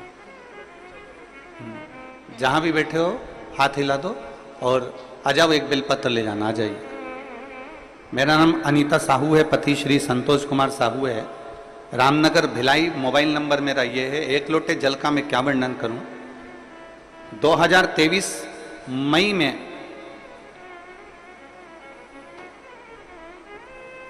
अचानक से स्वास्थ्य खराब हो गई। 10 दिन तक मैंने खाना नहीं खाया। सेक्टर नंबर 2 हॉस्पिटल में भर्ती थी। सोनोग्राफी एमआरआई में पता चला कि लीवर में 9 mm का एक गठान और कैंसर हो गया। गठान होती ना गुरुजी तो दुख नहीं होता, पर साथ में कैंसर हो गया। उसके बाद मेरे पति ने सारे हॉस्पिटलों में जांच कराया तो मालूम पड़ा कि वो कैंसर की बीमारी है और ज्यादा ही तकलीफ है, ज्यादा समय के जीवित नहीं है। शिव जी पे मेरे पति ने जल चढ़ाना प्रारंभ करा। जल लाकर मुझे पिलाना चालू करा, बेलपत्र मुझे देना चालू करा। डॉक्टर का भी इलाज, जैसे आप कहते हो ना कि डॉक्टर शिव का रूप है, तो डॉक्टर का भी इलाज चलने दो, डॉक्टर का इलाज जरूर करो। हमने डॉक्टर का भी इलाज करा। डॉक्टर ने दवाइयां दे दी, पर डॉक्टर का कहना था कि इसका ऑपरेशन सफल हो ना हो वो पता नहीं है। अब करें तो करें क्या। डॉक्टर कहते हैं कि अब तो उस ईश्वर पर भरोसा। मेरे पति ने भी आपकी कथा पर भरोसा करा और मैंने भी आपकी कथा पर भरोसा करा। सीहोर गए, रुद्राक्ष लाए, उस रुद्राक्ष को तांबे के कलश में गलाते, उस पानी को शिव जी को चढ़ाकर पीना चालू करा। करते करते 1 महीना पूरा हो गया। 1 महीने के बाद जब हम डॉक्टर को दिखाने के लिए गए तो जो 9 mm की कैंसर की गांठ थी वो 5 mm की हो गई थी। गुरुदेव, जब 5 mm की गांठ हो गई तो डॉक्टर ने भी पूछा कि तुमको कौन सी दवाई लग रही है। हमने डॉक्टर से कहा हम बेलपत्र खा रहे हैं, रुद्राक्ष का जल पी रहे हैं। डॉक्टर ने दवाइयां फिर दी और फिर वापिस हमने वही जल को पीना प्रारंभ करा। जो डॉक्टर कह रहे थे कि तुम्हारा कैंसर बड़ा विचित्र है लीवर पर, तो जब विचार करा तब वापिस उसको पीना चालू करा और बाबा की कृपा से आज सारी दवाइयां बंद है, केवल बेलपत्री और रुद्राक्ष का जल पीती हूं और डॉक्टर ने सब दवाइयां बंद कर दी। मेरा शरीर ठीक है और मेरा कैंसर समाप्त हो। मैं शिव को प्रणाम करती हूं। लाइन अच्छी लिखी है आप और हम सब गुनगुनाते हैं। शंभु शरणे मांगू घड़ी रे, दुख काटो दया करी दर्शन आपको। एक विश्वास शिव के प्रति जागृत हो।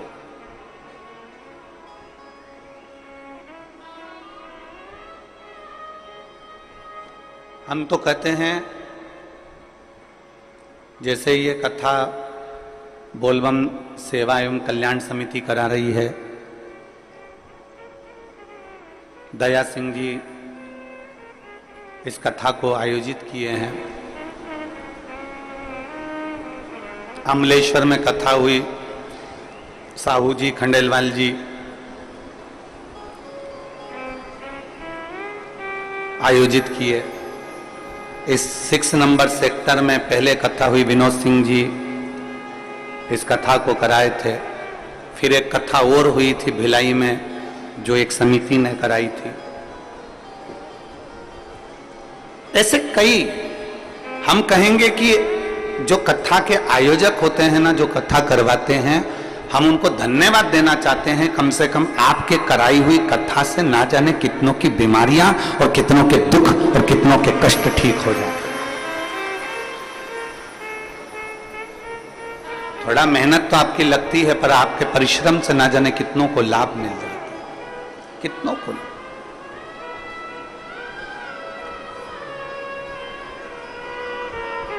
शिव तत्व की प्राप्ति है। शिव महापुराण की कथा, भगवान ओगड़दानी की कथा, भगवान शंकर की कथा। हिम्मत ना हारे। इस बहन ने एक बात लिखी कि मेरे पति और मैं शिव पर से भरोसा समाप्त नहीं करेगा तो वही करेगा। शिव पर से हमने भरोसा समाप्त नहीं करेगा तो वही करेगा तो ओगड़दानी ही करेगा तो मेरा देव अधिदेव महादेव ही करेगा। हमारा विश्वास, हमारा भरोसा हमने प्रबल रखा। और मैंने तेरे ही भरोसे बाबा, तेरे ही भरोसे हवा बिच उड़ती जावांगी बाबा, डोर हटो छड़ी मैं कटी जावांगी भोले, मैं तेरी पतंग शंभो, मैं तेरी पतंग हवा बिच उड़ती जावांगी बाबा, डोर हटो छड़ी मैं कटी जावांगी। एक विश्वास अपने भीतर प्रकट करो।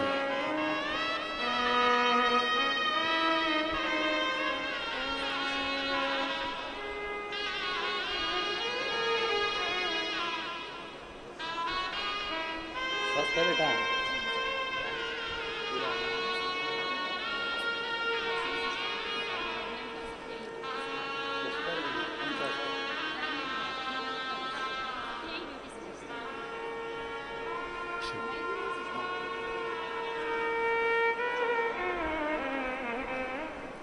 हॉस्पिटल में सिस्टर भी हैं, कह रही हैं कि बाबा ने मेरे को इतना अच्छा कर दिया कि अब मैं वापस हॉस्पिटल में काम करने लगी और मैं स्वस्थ हूं। यह शिव तत्व है। परफिला तो कौन अतिथि आए उनका लिख के ला दीजिए। ये शिव तत्व है, ये ओघड़ी है, ये शंभु है, त्रिकालदर्शी है। हमारे भीतर एक विश्वास को हमें पैदा करना है, हमारे भीतर एक भरोसे को हमें दृढ़ करना है, एक विश्वास को दृढ़ करना है। फिर निवेदन है, दुनिया का सबसे बड़ा पाप है अपने आप को कमजोर समझना।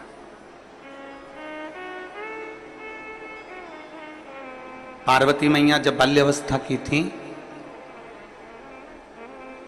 तब साधना में माता पार्वती जी डूबी रही। सप्तऋषियों ने जाकर समझाया माता पार्वती जी को कि शिव तुम्हें नहीं मिल सकते, भगवान शंकर तुम्हें नहीं मिल सकते।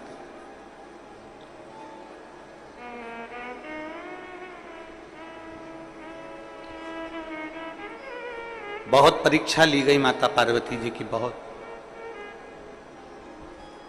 और पार्वती जी की बारंबार परीक्षा ली गई, बार बार परीक्षा ली गई, बार बार परीक्षा ली गई, पर माता पार्वती जी हिम्मत नहीं आ रही। पार्वती जी खुद को कमजोर नहीं समझी। उनको मालूम था कि अगर मैं शंकर को जप रही हूं, मैं शिव को भज रही हूं, मैं भगवान शंकर का गुणगान कर रही हूं, मैं शिव तत्व को जान रही हूं, तो ये पार्वती जी के मन में एक भाव उत्पन्न हो गया था कि मुझे शिव मिलेंगे जरूर, मुझे ओगड़दानी मिलेगा, मुझे मेरा महादेव मिलेगा।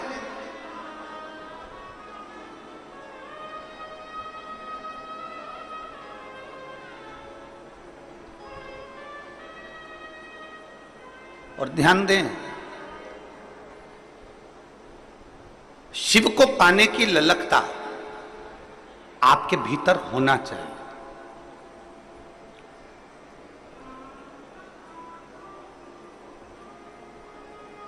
हम फिर निवेदन करेंगे कि अपने भीतर एक ऐसा तत्व, अपने भीतर ऐसा समर्पण, अपने भीतर भगवान की अविरल भक्ति को अपने भीतर ऐसा समाहित कर लो कि एक ना एक दिन ऐसा आए कि मेरा शिव तुम्हारे सम्मुख में आकर खड़ा हो जाए और तुम्हारे को दर्शन देकर जाए। इतना अपने आप में बल उत्पन्न कर दो।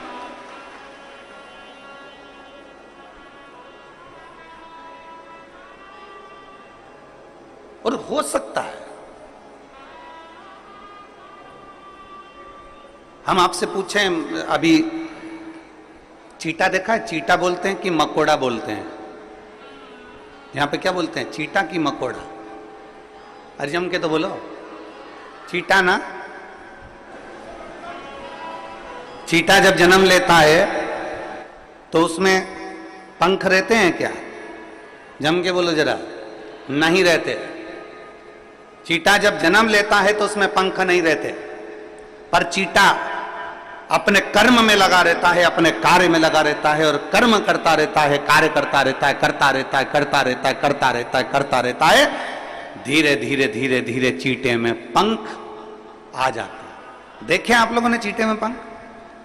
चीटा जन्म लेता है जब उसमें पंख नहीं होते हैं, चीटे में पंख नहीं रहते हैं, पर चीटा अपना कर्म करता रहता है, कर्म करता रहता है, तो चीटे में पंख आ जाते हैं, चीटे में पंख उत्पन्न हो जाते हैं और वो चीटा भी उड़ने लगता है। जरा विचार करना, चीटा अपना कर्म करता रहता है तो एक दिन परमात्मा उसको भी पंख लगा देता है, और यदि आप अपने कर्म के प्रति जागरूक हो जाएंगे तो वो परमात्मा आपको भी पंख लगाकर आगे बढ़ा है, आपको अपनी मंजिल तक पहुंचा दे।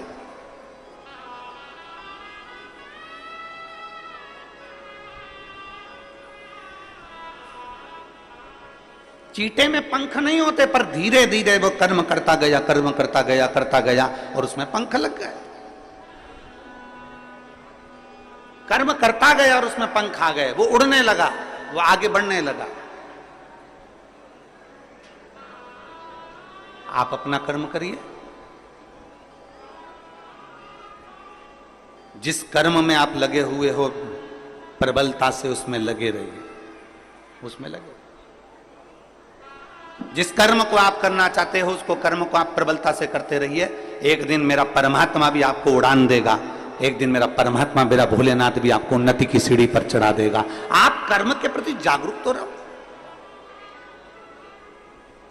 आप कर्म के प्रति जागरूक नहीं और सोचें कि हम बहुत कुछ कर लें, हम बहुत ऊंचे उठ जाएं, हम बहुत आगे बढ़ जाएं, तो शिव महापुराण की कथा कहती है कर्म प्रधान है, आपका कर्म पहले करना है। श्रीमद् भागवत कहती है, श्रीमद् भगवत गीता कहती है, श्रीमद् भागवत कहती है, रामचरितमानस कहती है, विष्णु पुराण कहती है, गर्ग संहिता कहती है, स्कंद पुराण कहती है, नर्मदा पुराण कहती है, लिंग पुराण कहती है। ऐसी कोई पुराण नहीं जो कर्म की प्रधानता नहीं बताती। प्रत्येक पुराण कर्म प्रधान है और प्रत्येक पुराण कहती है कि आप अपने कर्म में जागरूक रहिए, आप अपने कर्म में प्रबलता बनाकर रखिए।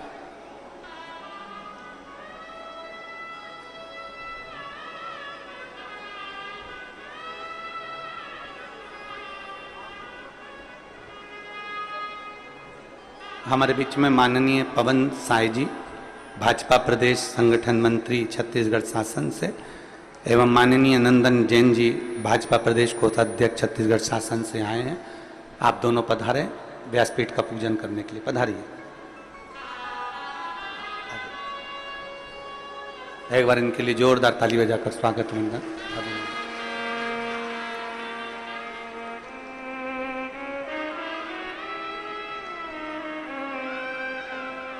एक चीटे में भी पंख आ सकते हैं, बस उसमें कर्म की लगनता होना चाहिए।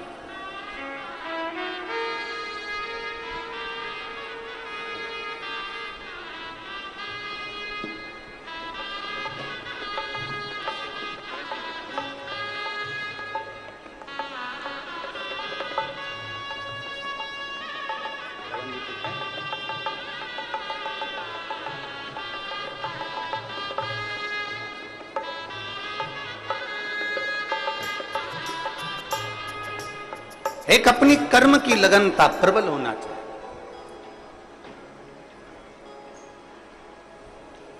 और जब हमारे कर्म की लगनता प्रबल होगी तो हम अग्रणता की ओर बढ़ेंगे। पर हम अपना कर्म पूरा नहीं कर पाते। हम उसको सोच लेते हैं मेरे बस का नहीं है, मैं नहीं कर सकता, मेरे बस में नहीं है, मैं ऐसा नहीं कर पाऊंगा, ये मेरे बस का नहीं है। नहीं नहीं, शिव कथा कहती है दुनिया का सबसे बड़ा पाप है अपने आप को कमजोर समझना। हम क्यों कमजोर समझते? और मैंने तेरे ही भरोसे बाबा, तेरे ही भरोसे हवा बिच उड़ती जावांगी बाबा, डोर हथों छड़ीला में कटी जावांगी, भोले मैं तेरी पतंग, शंभू मैं तेरी पतंग। माता पार्वती जी ने अपना तप किया, अपनी साधना करी, अपना लक्ष्य नहीं छोड़ा। आप अपना लक्ष्य क्यों छोड़ते? लगे रहो, थोड़ा समय लगेगा, सुनेगा। एक पत्र है,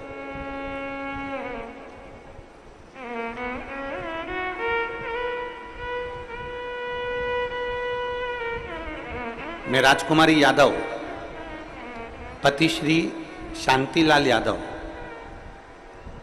पोरिया कला, पुरानी बस्ती, वार्ड नंबर 54, दुर्ग की निवासी हूं। आप ही हैं? श्री शिवाय नमस्तुभ्यं। एक लोटे जल का मैं क्या वर्णन करूं? आ जाओ, बेलपत्र लेकर चले गए।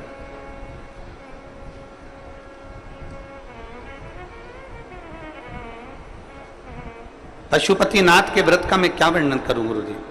मेरी भतीजी जिसकी शादी को 17 साल हो गए थे, 17 साल से उसके घर में संतान का सुख नहीं था। ऐसी कोई जगह नहीं जहां हम हमारी भतीजी को लेकर नहीं गए, और 17 साल उसको हमने हर जगह, हर डॉक्टर को दिखाया, टेस्ट बेबी भी करवाया, पर संतान का सुख नहीं आया। हमने हमारी भतीजी को पशुपतिनाथ का व्रत का वर्णन किया और उसको सफेद आंकड़े की जड़ का वर्णन किया। मेरी भतीजी ने 3 बार पशुपति व्रत करे पर संतान का सुख नहीं आया। चौथी बार पशुपति व्रत करे पर संतान का सुख नहीं आया। तब मेरी भतीजी ने सोच लिया कि अब मैं पशुपति व्रत भी नहीं करूंगी, अब मैं शिव को नहीं मानूंगी। तब उसके पति स्वयं कहे कि तू एक बार और कर। वो सियोर वाला महाराज कहता, हिम्मत मत हारना, बाबा देगा जरूर। 5वीं बार पशुपति व्रत करा और बाबा की कृपा ऐसी हुई कि बाबा की कृपा से 15/7/2024 को मेरी भतीजी के यहाँ 17 साल के बाद संतान की प्राप्ति, जिसका फोटो में लगा रही हूं। फोटो को आप लोग LED पर देख सकते हैं। 17 साल बाद मेरे भतीजी के यहाँ संतान की प्राप्ति। अर्थात वही कथा जो अभी चल रही है कि दुनिया का सबसे बड़ा पाप अगर कुछ है तो अपने आप को कमजोर समझ। हम हिम्मत क्यों हारे?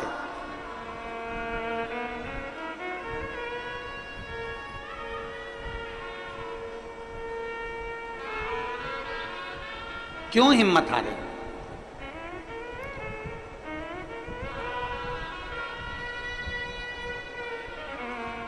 आप लोग पशुपतिनाथ का व्रत करते हो? कौन कौन ने करा? जरा हाथ उठाओ तो। आ जाइए, आ जाइए, आ जाओ, आ जाओ, जल्दी आओ, जल्दी आओ, जल्दी आ जाओ।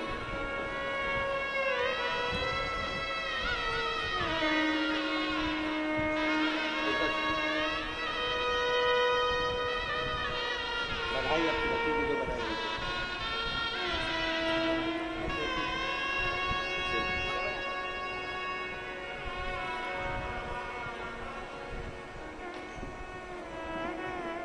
कितने लोगों ने पशुपति व्रत किया? बहुत बढ़िया, रख लो, रख लो।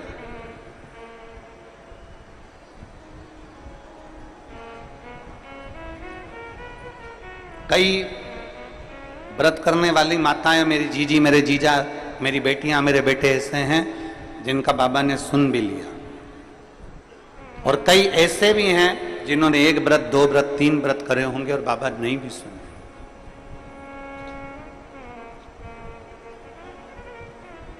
पर निवेदन है, थोड़ा रुकना, नहीं सुन रहा ना बाबा, थोड़ा रुकना, 2-3 महीना रुकना, 2 महीना रुकना, 1.5 महीना रुकना, 15 दिन रुकना, फिर एक बार विश्वास के साथ, फिर एक भरोसे के साथ टीवी पर शिव महापुराण की कथा सुनना, मोबाइल पर कथा सुनना, यदि पंडाल में मिल जाए तो पंडाल में सुनना, और उस दिन से फिर नियम बना लेना कि बस मैंने कथा सुन ली है, अब मैं विश्वास रखकर 5 व्रत मेरे पशुपति नाथ के फिर करूंगी, और मेरा भरोसा कहता है मेरा शंकर मेरी झोली खुशियों से भरेगा जाए। फिर विश्वास।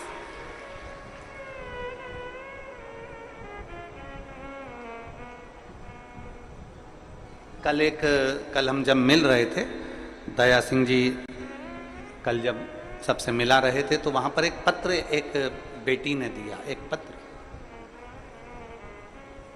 उस पत्र को तो हम यहां लेकर नहीं आए, कक्ष में होगा। उस पत्र में एक बेटी ने लिखा कि हम जिस गांव में रहते हैं,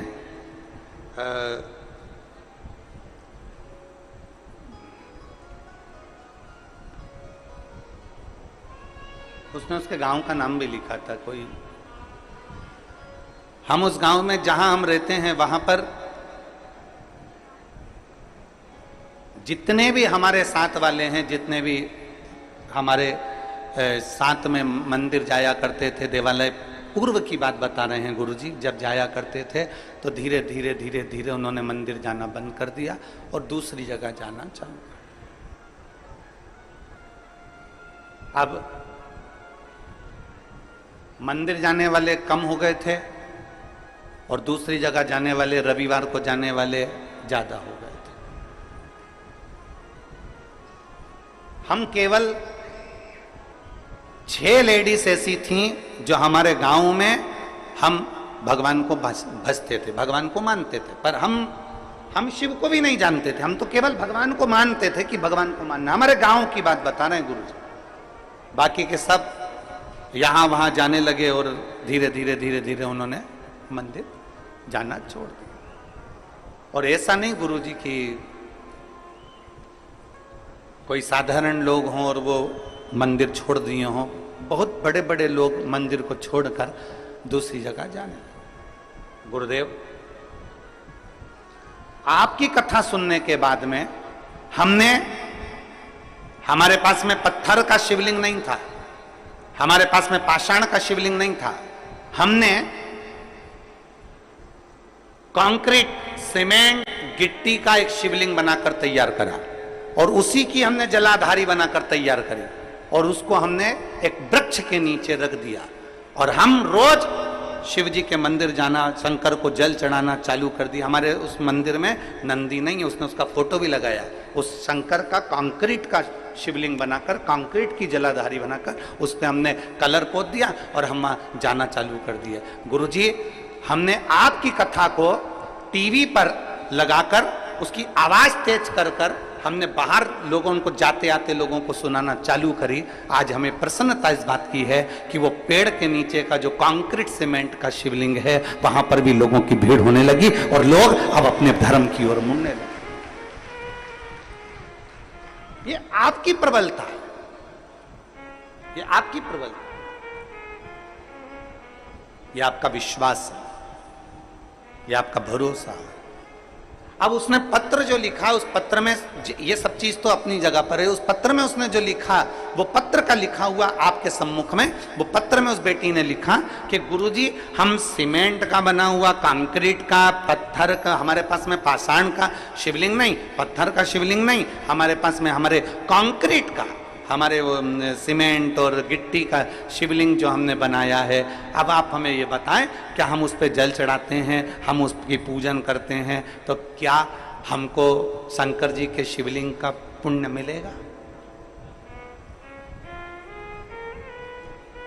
क्या हमें शंकर भगवान के शिवलिंग का पुण्य मिलेगा?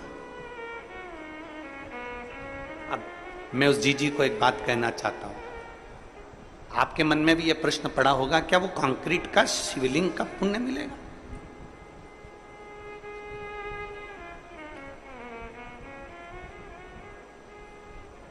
पहले तो मैं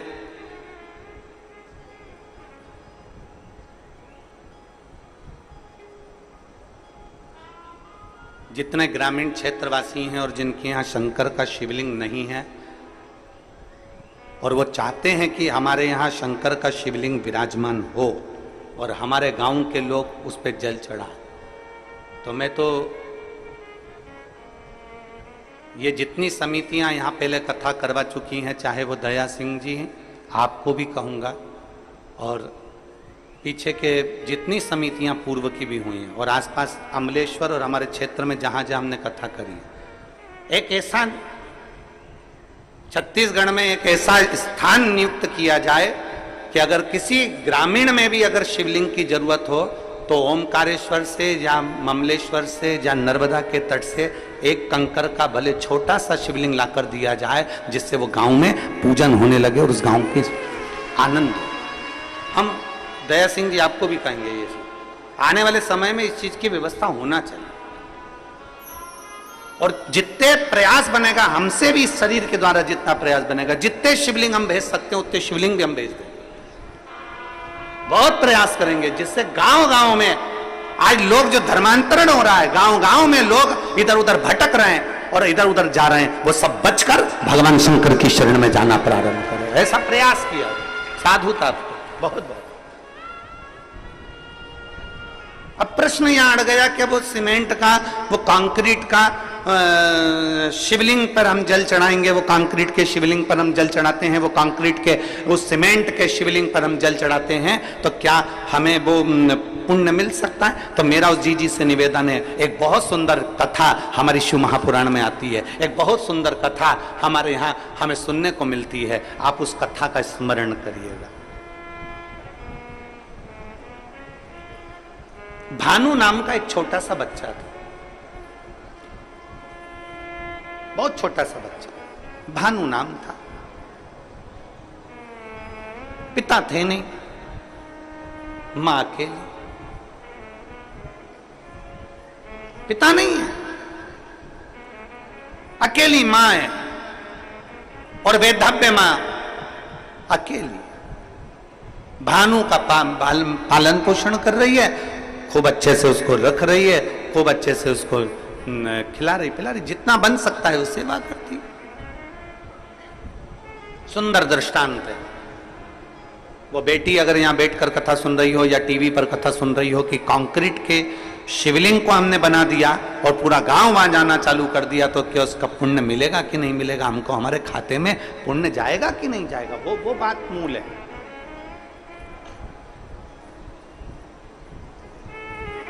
हमारे पास शिवलिंग नहीं था तो हमने वो कंक्रीट का बना दिया, तो उसका पुण्य है कि नहीं? उसके लिए भानु की मां उसका पालन पोषण कर रही है। घर में इतना वैभव नहीं है, घर में इतना धन नहीं।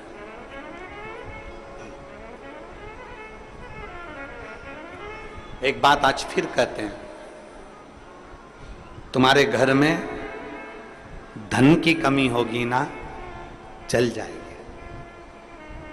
धन की कमी होगी तो बच्चा बचपन में रोएगा, धन की कमी होगी तो बच्चा खिलौने के लिए रोएगा, धन की कमी होगी तो बच्चा कपड़े के लिए रोएगा, धन की कमी होगी तो बच्चा गाड़ी के लिए रोएगा। अगर तुम्हारे घर में धन की कमी है ना, चलेगा, पर तुम्हारे घर में संस्कारों की कमी नहीं होना चाहिए, नहीं तो जिंदगी भर रोना पड़ेगा।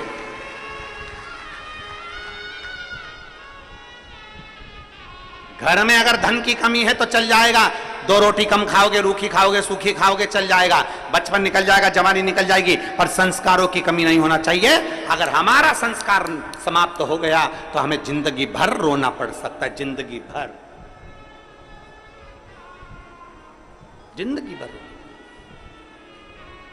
चलेगा। धन की कमी चलेगी पर संस्कारों की कमी ना हो। संस्कार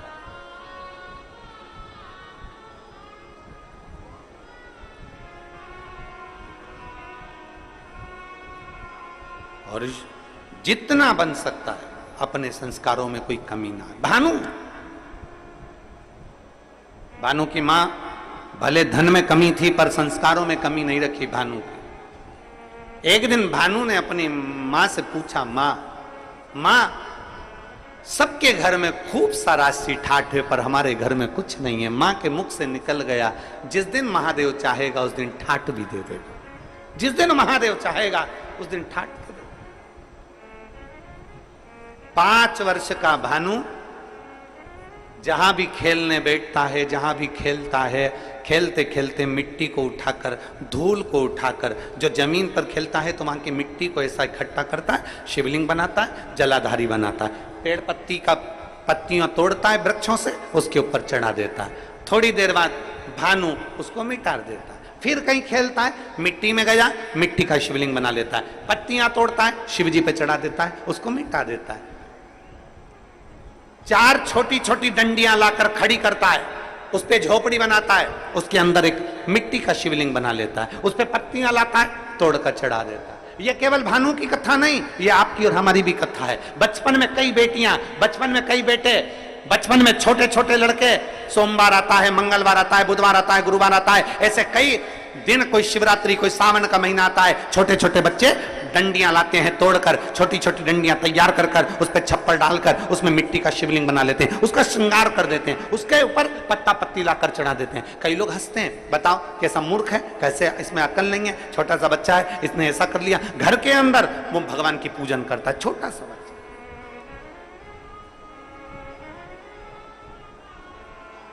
और मेरा विश्वास कहता है यहाँ छत्तीसगढ़ की जितनी मेरी जीजियां बैठी हैं, जितने मेरे जीजा बैठे हैं, जितने मेरे बेटा बेटी बैठे हैं, इन्होंने भी बचपन में जरूर मिट्टी उठाई होगी, उसको ऐसा करा होगा। आटे की लोई उठाई होगी, लोई को उठा के ऐसा ऐसा करके शिवलिंग बना लिया होगा, आटे की लोई का। चावल बनाया होगा तो चावल का।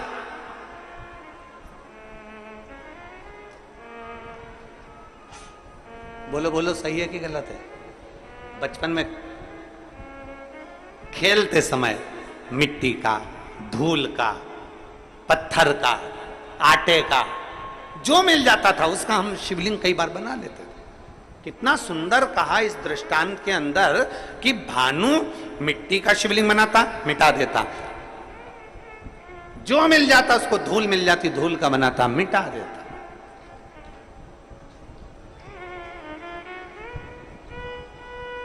शिव महापुराण की कथा कहती है, भूल वश भी, भूल से भी, भूल से। कितना सुंदर कहा। कई बार बादल देखते हैं ना, बादल, कई बार बादल देखते हैं तो बादल में भी शिवलिंग का दर्शन होता है। कई बार वहां शिवलिंग आया नहीं है, वहां शिवलिंग आया नहीं है, पर बादल देख रहे हो और दूसरे भी देख रहे हैं, उनको नहीं दिख रहा है, पर आपको बादल में ऐसा लग रहा है कि ये जलाधारी है, ये शिवलिंग है, ये सामने नंदी है, ये शंकर है, ये पार्वती है। बादल में भी आपको शिवलिंग का दर्शन हो रहा है। कई बार पानी में, कई बार शिवलिंग में, कई बार वृक्ष में, कई बार बेलपत्री की पत्ती में भी शंकर के शिवलिंग का दर्शन हो जाता है। कई बार फूल में शिवलिंग का दर्शन हो जाता है। क्यों, किस लिए, किस भाव से? तो हमारे यहां दृष्टांत सागर कहता है, अगर तुम्हारी नेत्रों से तुम्हें बादल में, जल में, थल में, पाषाण में, मिट्टी में, धूल में भी अगर भूल से भी तुमने शिवलिंग का निर्माण करा है या दर्शन करा है, तो तुम्हें तुम्हारे खाते में एक शिवलिंग के निर्माण का पुण्य तुम्हारे खाते में जुड़ जाता है और उसका फल तुम्हें मृत्यु के पहले प्राप्त जरूर होता है। वो मिलता जरूर है।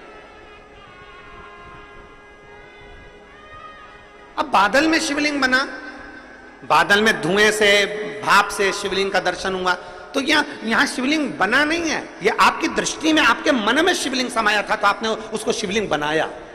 वो देख, ऐसा लग रहा है, ऐसा लग रहा है ना कि सामने जलाधारी है, ऐसा लग रहा है ना सामने शिवलिंग है, ऐसा लग रहा है ना कि सामने शंकर है। मतलब तुमने अपने दिल से बादल में भी शिवलिंग बनाया है, मतलब एक शिवलिंग बनाने का पुण्य तेरे खाते में जा चुका है। तुमने बेलपत्र में दर्शन करा, देखो ऐसा लग रहा है ना, ये जलाधारी है, ये शिव है, ऐसा लग रहा है ना, मतलब तुमने बेलपत्र में भी शिवलिंग बनाया है, एक शिवलिंग का पुण्य तुम्हारे खाते में चला गया। केवल एक मिट्टी का बनाया, पाषाण का बनाया या कोई चीज का बनाया, ये हमारे खाते में पहुंच गया। एक शिवलिंग भले तुमने दिल से, मन से, भाव से बनाया, पर पहुंच गया।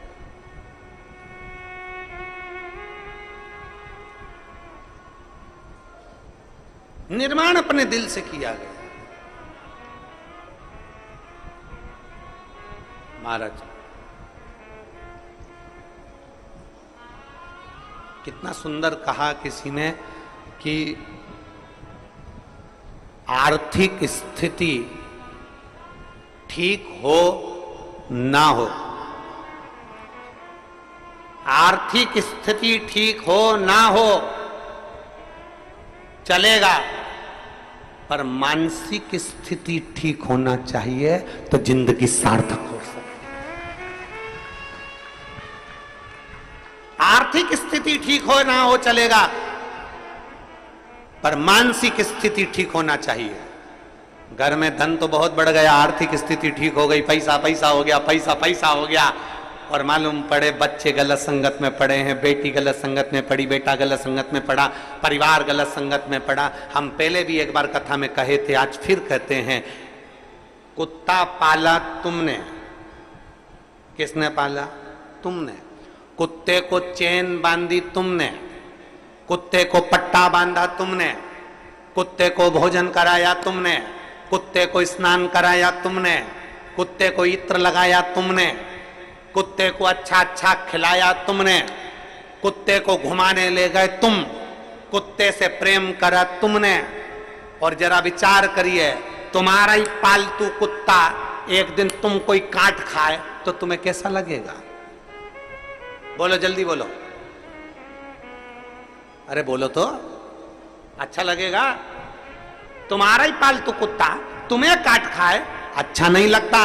उसी तरह धन कमाया तुमने, पैसा कमाया तुमने, दिन रात एक करा तुमने, पैसे के लिए पूरी जिंदगी दौड़े तुम, कमा कमा के लाए तुम, और वही पैसा घर में आया और तुम्हारा बेटा मदिरा पान में, तुम्हारा पति मदिरा पान में, जुए में, वेश्यावृत्ति में, गलत काम में अगर लग गया तो जरा विचार करो कि तुम्हारा कुत्ता ही पालतू तुमको काट गया। तुम्हारा पालतू कुत्ता तुम्हें काट गया। जरा विचार करिए, तुम्हारे कमाए धन को अगर तुम वेश्यावृत्ति में लगा रहे हो, तुम्हारे कमाए धन को तुम जुए में लगा रहे हो, तुम्हारे कमाए धन को तुम मदिरा में लगा रहे हो, तुम्हारे कमाए धन को तुम गलत जगह पर लगा रहे हो, तो समझ लेना कि तुम्हारा पालतू कुत्ता तुम्हें काट रहा है। तुम्हारा कुत्ता तुम्हें काटे ये अच्छी बात नहीं है।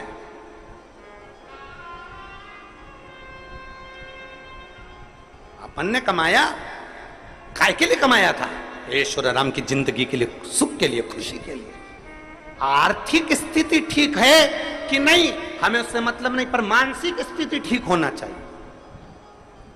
घर में धन बहुत है, खूब पैसा है, एक भाई उधर एक भाई इधर, घर में खूब पैसा है, जेठानी एक दूसरे से बात ही नहीं कर रही, देवरानी बोली ही नहीं रही, ननंद आती तो मुंह फूला रहता, नंदोई आते तो आंस लेकर आते कि कहीं मिल जाएगा।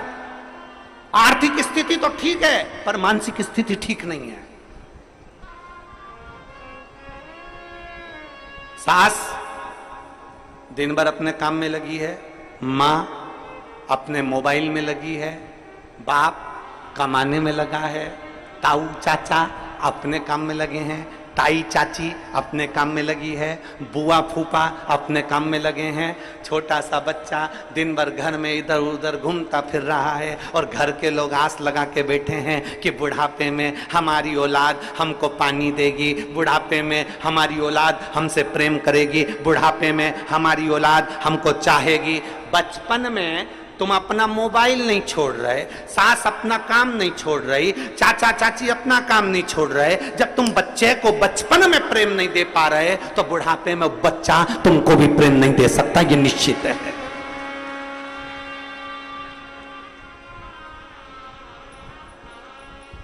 सवेरे 7 बजे का बच्चा स्कूल जाता है, कितनी बजे स्कूल जाता है? बोलो बोलो, तुम बोलो। 6 बजे, 7 बजे बच्चा स्कूल जाता है, 8 बजे स्कूल जाता है। कितनी बजे आता है? बोलो बोलो, जम के बोलो। है 1-2 बजे आता है। 1 बजे, 2 बजे, 1:30 बजे, 3 बजे, 12 बजे, जितनी बजे भी बच्चा आता है। सुबह 8 बजे का गया बच्चा 12-1 बजे आता है। 12-1 बजे बच्चा आता है और आते से ही बच्चा आया और आने के बाद उसको मम्मी ने बस थोड़ा बहुत खाने पीने का दिया और मालूम पड़े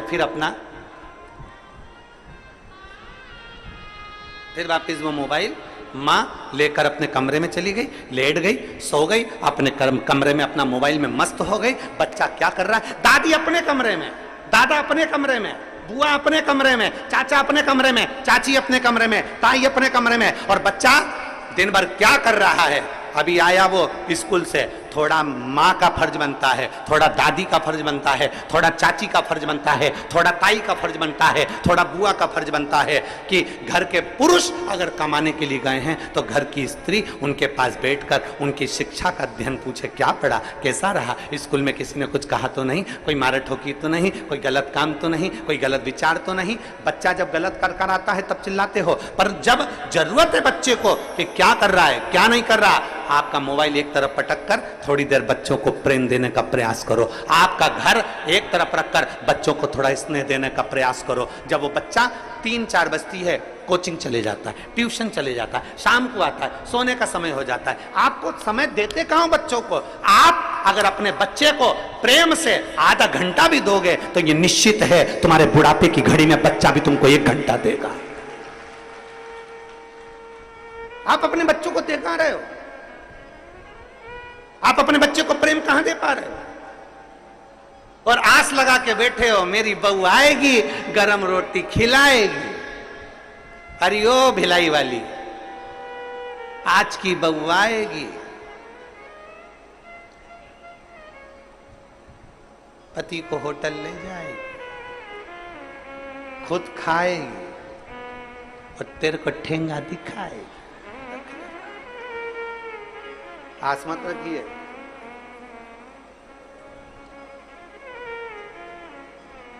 आर्थिक स्थिति ठीक ना हो चलेगा, पर मानसिक स्थिति ठीक रखिए। धन नहीं है ना तो भी संतुष्ट रहो, और धन है तो भी संतुष्ट रहो। धन है तो भी खुश, नहीं है तो भी खुश। हम जिस दिन से पहले दिन से यहां आए हैं भिलाई में कथा करने के लिए, दया सिंह जी जिस समय हमको एयरपोर्ट लेने के लिए गए, एयरपोर्ट से जब हमको लेके आ रहे थे उस समय से लेकर आज तक इनके मुख पे एक ही चीज रटी हुई है, गुरुजी हर साल कथा करने आओ, हम हर साल व्यवस्था करें। ऐसा एक दिन नहीं गया कि इन्होंने इस व्यक्ति ने एक बार भी अगर छोड़ दिया हो, ऐसा कोई दिन नहीं गया। रोज एक ही बात, गुरुजी सावन का महीना या कोई भी महीना आप दे दिया करो, साल में एक बार हमारे भिलाई वासियों को शिव महापुराण की कथा सुनने को मिल जाए। बस ऐसे प्रयास साधुता आया, ऐसा प्रयास।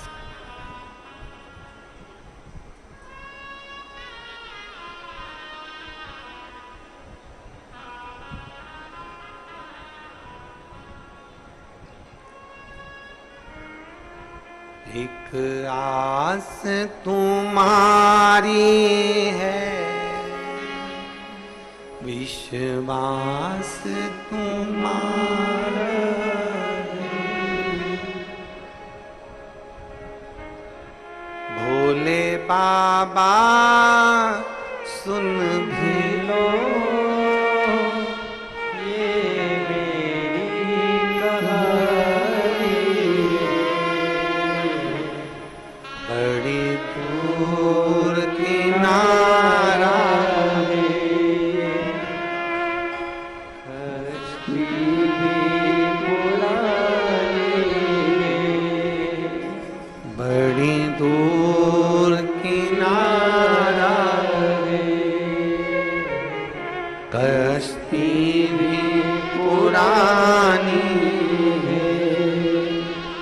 भोले बाबा सुन भी लो। कहानी है। मैंने तुमको पुकारा है, मैंने तुमको पुकारा है। भोले बाबा सुन भी लो ये मेरी कहानी है। बड़ी दूर किनारा है, कश्ती भी